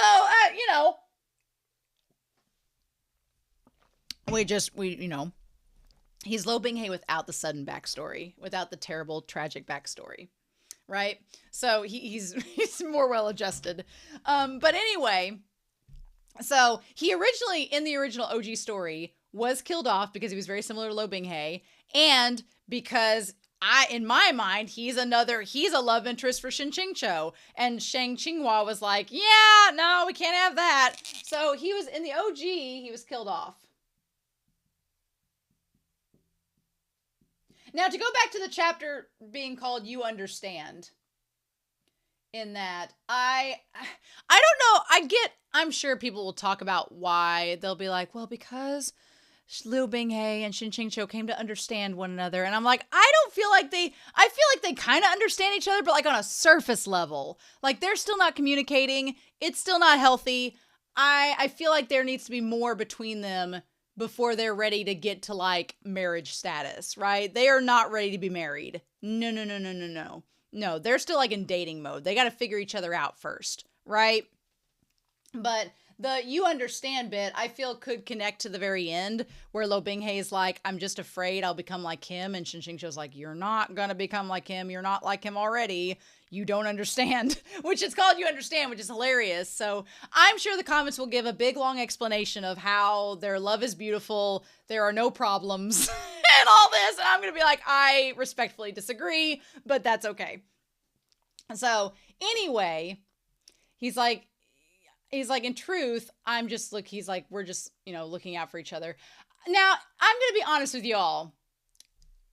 Do we think that Shen QingQiu is still on his horse about these characters being heterosexual? Or is he just in denial? This chapter was the one where I was kind of being like, how unreliable is Shen QingQiu? Because the whole time he's trying to see who Liu Qingge likes, or if he is asexual. Well, I'll tell you right now, he may be asexual, but he could also be demisexual, and the person he likes is Shen QingQiu. Because Shen QingQiu is the one that saved him instead of killed him back in the cave. There was that. He flirted with Liu Qingge without realizing it, and that, I think, was the first nail in the coffin that got Liu Qingge to be interested in him.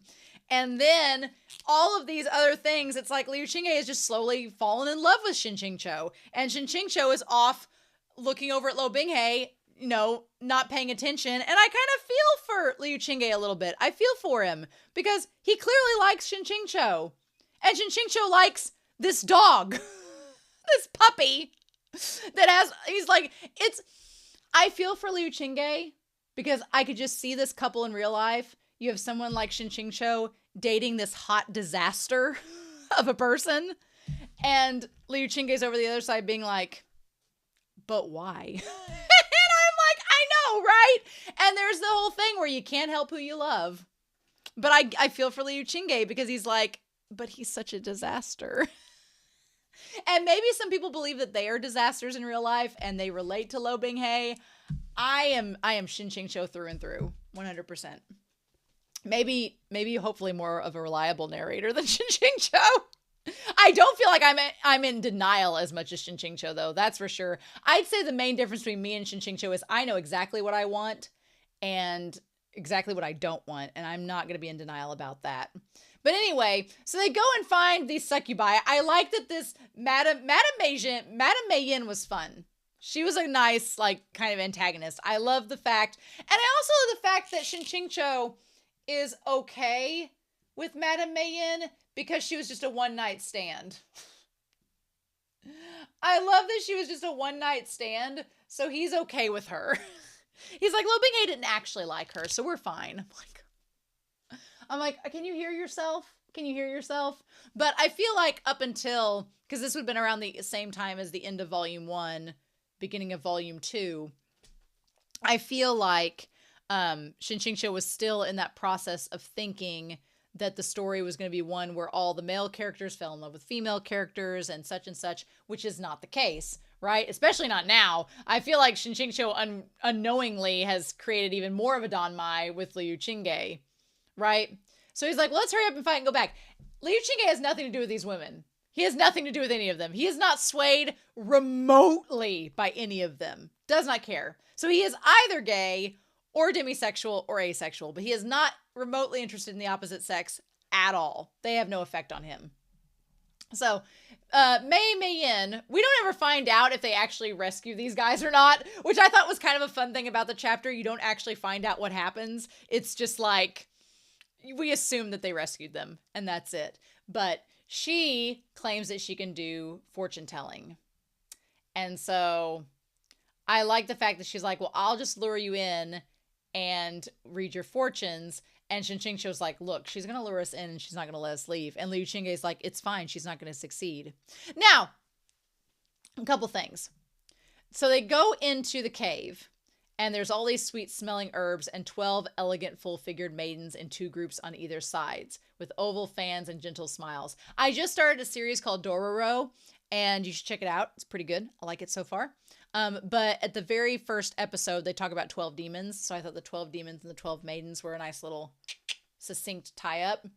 So they basically get them some tea, some wine, get him some wine, and Shen QingQiu is so excited. I like that Shen QingQiu gets excited by all the female characters, but the reason why he is excited is mainly because he wants to see how characters will react. He's still kind of in that, at this point in the story, he's kind of in that like fanboy phase still, where he's still trying to see how the novel shakes out and his reactions to it. So he wants to see like how will these characters interact with other characters, and he's not quite viewing them as people yet. So it's an interesting reminder of going back and seeing how Shen QingQiu was, especially in comparison to how he is now, and seeing how much his character has grown and changed. And maybe that's part of the whole unreliable narrator bit, is we see how far Shen QingQiu has come since chapters like these, where he was still in denial, not thinking things were happening. Like, you know, I think it's a really cool to see his growth and development.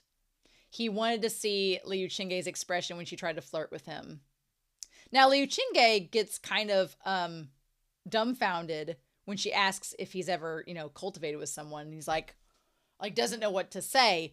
And I interpreted it as Liu Qingge feeling embarrassed in front of someone he likes, like Shen QingQiu. Like if you're in front of your crush and someone's like, have you ever had sex before? And you don't want your crush to know the answer to that question for whatever reason, regardless of the answer. That's the feeling I got with Liu Qingge, was he was like, I don't want to answer this in front of Shen QingQiu because I like him. I don't want to tell him that. No, I'm fine. You know, and he's so stoic. And then she's like, well, why not? And Shen QingQiu was like, well, I want to know if he's asexual, so I want to know too. And Liu Qingge tries to avoid the question, right? And I don't mind Liu Qingge being a tsundere, because we know as the audience he's a tsundere, and we know what he means when he says one thing, but we know he means the other. Like, it's classic tsundere. Lou Binghe can be frustrating sometimes because he's very blunt and obvious, but at the same time he's childish, and you're like, is he telling the truth? Is he not telling the truth? And I'll be honest, I have a little trust issues with this little brat because of volume 3. He gave me trust issues where he was like, everything was fine and dandy until it wasn't. And I was like, ah. Anyway, they talk about how her predictions are going to be accurate. And so she starts to make the predictions, and at first she tries to look into his past. And I do really think it's cool how she can't quite get a read on the past, because it's Shin Yan and Shin Zhu, and the pasts are not matching up. So she's like, the red string of fate's cut. I can't see it. I don't know what to do about this. And he's like, okay, well then look into my future. Now, Shen QingQiu says he wanted to know if he'd ever find a woman. She didn't have to be a peerless beauty as long as she wasn't actually a man. And I'm like, that feels like denial. That feels like denial. That feels like Shen QingQiu and it feels like put on homophobia of him saying, and transphobia in this case, of him saying that he's like, I'm just like, no homo, bro. I'm into girls. I just want to see what my girl is. And I'm like, that feels like such a major set of denial that I'm like, dude, no. But then she says the other party is younger than you and their status isn't as high. Now, Lou Binghe is obviously younger than him, but I'm wondering if I'm assuming maybe Liu Qingge is younger than him, maybe. And she says your first meeting was unhappy, and there could have been loathing involved. But after a critical moment, that began to change, and thoroughly so. So obviously we have younger and in a lower position. Now, he's a peak lord too, so I don't know how he reads that. But I feel like the loathing was on Liu Qingge's part. I feel like Liu Qingge, when they heard that, it's like your first meeting was unhappy, and that's when they were in the cave, and they bumped into each other, and Liu Qingge tried to attack Shen QingQiu, and Shen QingQiu was like, back off. And there could have been loathing involved. I feel like Liu Qingge loathed Shen QingQiu, but Shen QingQiu knew Liu Qingge was a character in a story, so he didn't loathe him at all instead.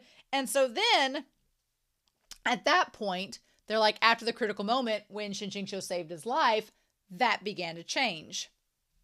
So then it says, you two are often together and you've saved each other's lives.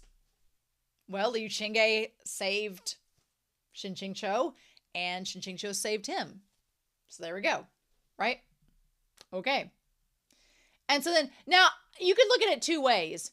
You could wonder if Liu Qingge knows that this fortune is about Lou Binghe, and he's just kind of mad about it because that means that Shen QingQiu's fated partner is Lou Binghe and not him. You could interpret it that way. I interpreted it mainly that all of these criteria are matching Liu Qingge as Shen QingQiu's partner, and Liu Qingge is realizing that Shen QingQiu doesn't notice it, and he's pissed off about it because he's like, oh shit, am I in love with him? Have I been in love with him? I don't think I am, but what if I am? You know, he's having an existential crisis and is realizing that Shen QingQiu has no idea about it. So it's like, what? He says, the moment where they said your fated person had very little interest in others is Liu Qingge. But once they find somebody, their devotion is absolute, which is Liu Qingge as well. And then he's like, what about appearance-wise? And then he's like, a first-class beauty, peerless among humans, which matches both Lou Binghe and Liu Qingge. They have outstanding talent, incredible spiritual energy, illustrious status, noble blood. It fits both of them. It fits both of them. And he said they're often together. And it's like, well, they could endure short periods of separation, but they quickly reunite. And each time the other party takes the initiative to chase him, which Lou Binghe always chases after Shen QingQiu. Liu Qingge chases after Shen QingQiu as well. So all the criteria matches both of them. So it's like, it could be either one that ends up with Shen QingQiu. And then he says, well, her fortune's inaccurate. And what I love about it is that you have Shen QingQiu, and then you have Lou Binghe, and Lou Binghe does not deny any allegations. Lou Binghe is all in. Lou Binghe is like 120%, I am devoting myself to you 120%. I love you, I'm in it, and that's great. It's probably Lou Binghe's best quality. If Lou Binghe was not solely devoted to Shen QingQiu, I would have dropped him long ago. But the one thing that saves him as a character for me is his devotion to Shen QingQiu and his love for him. That's the one thing that saves his character for me. But on the other hand, you also have Liu Qingge, who is devoted to Shen QingQiu as well, but does the opposite of Lou Binghe and doesn't want to admit it and tries to be like, oh, no. He's kind of like a cross between Shen QingQiu's denial and Lou Binghe's devotion, right? And so then they get into the fight, and they get into a fight, and they're like, but he says, deeply in love, absolutely not. And she says, well, you're not his fated partner, so how would you know if it's inaccurate? At that point, I feel like I'm assuming Liu Qingge heard her when she said that he's not the fated partner, and maybe that's why he's so upset, is because he's realizing maybe how much he has in common with Lou Binghe, and that they both love Shen QingQiu, but Shen QingQiu's destined to be with Lou Binghe, and he's like, what the frick? It's like Vertical Horizon is playing. Everything You Want is playing on nonstop repeat. Oh my God, Liu Qingge is in a cave with Vertical Horizon's Everything You Want playing on loop, and it's describing Shen QingQiu and Lou Binghe. That's his theme song. That's his theme song in this. If you've never heard Everything You Want by Vertical Horizon, go do it right now. But anyway, so all these nude bodies come out of the woodwork to attack them, and they're not even phased, right? But now the question is, was there an aphrodisiac used in this moment that was taking over Liu Qingge? I'm like, sure, Liu Qingge could have been taken over by the aphrodisiac, but also then so would have Shen QingQiu. So if that's the case, you sure about that? I think that Shen QingQiu is just trying to mask the fact that Liu Qingge has a crush on him, and it's out in the open now. And he's like, well, don't believe that woman. You know, she's just messing around. And Shen QingQiu's like, well, I didn't believe her. That's fine. And then he's like, don't look at me. And that's when he realizes he's blushing. Mm-hmm. And then he says, how do you feel? He's like, how do you feel right now? And he says, not good. And when he throws him into the pool later on that's freezing cold, which we'll talk about in a second, and he gets out, he's like, you asked me how I felt. That's how I feel. Like I've just been thrown into a pool of ice cold water. Like the realization that he loves Shen QingQiu and that Shen QingQiu probably doesn't love him back. Like Liu Qingge has been struck with unrequited love, and it's like, oh no.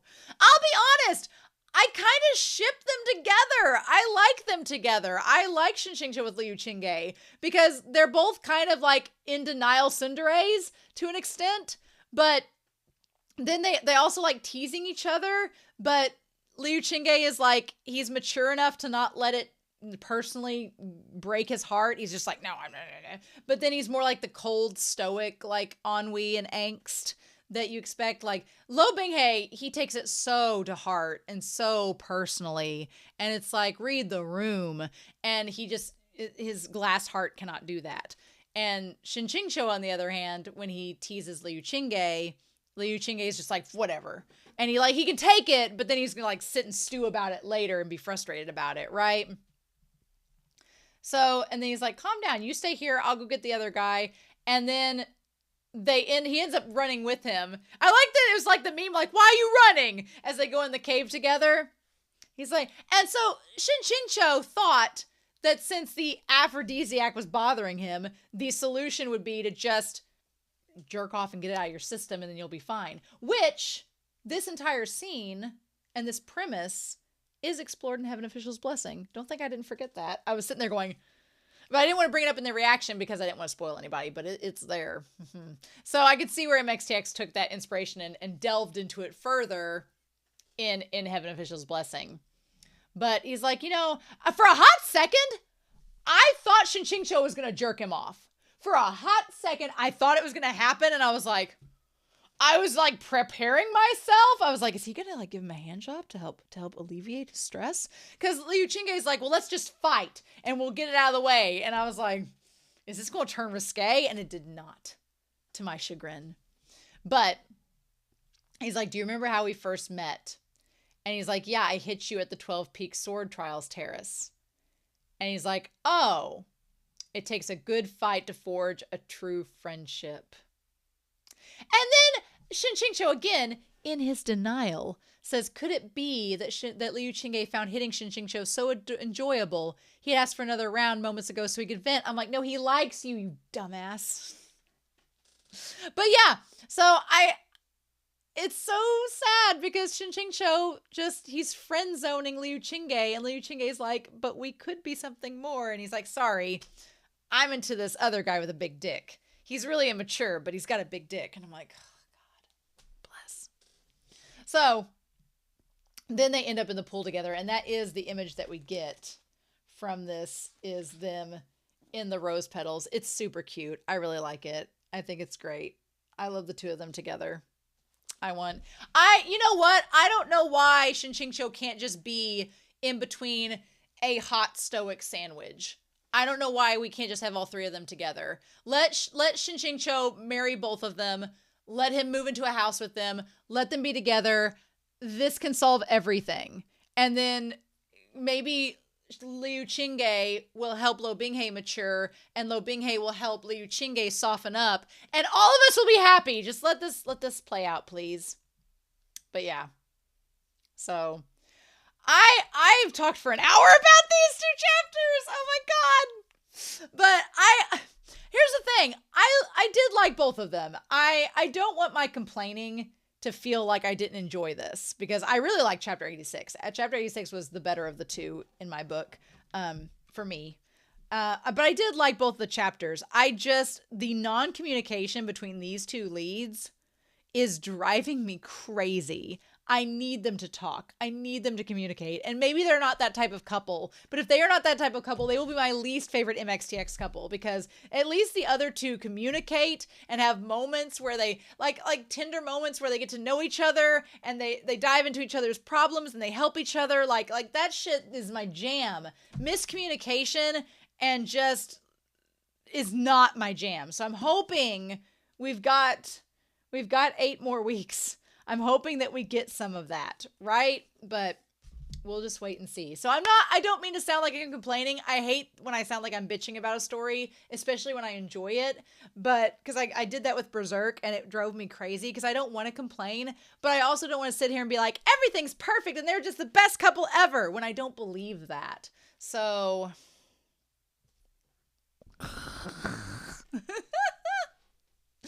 turning over a new leaf. And maybe next week we'll dive into some communication. We can only hope. But I am curious to hear your thoughts down below. That's for sure. So I hope you all have a wonderful week. Please stay safe, take care, and yeah, next week we'll be looking at chapters 87 and 88 of Scum Villain's Self-Saving System. I'll see you then. Bye!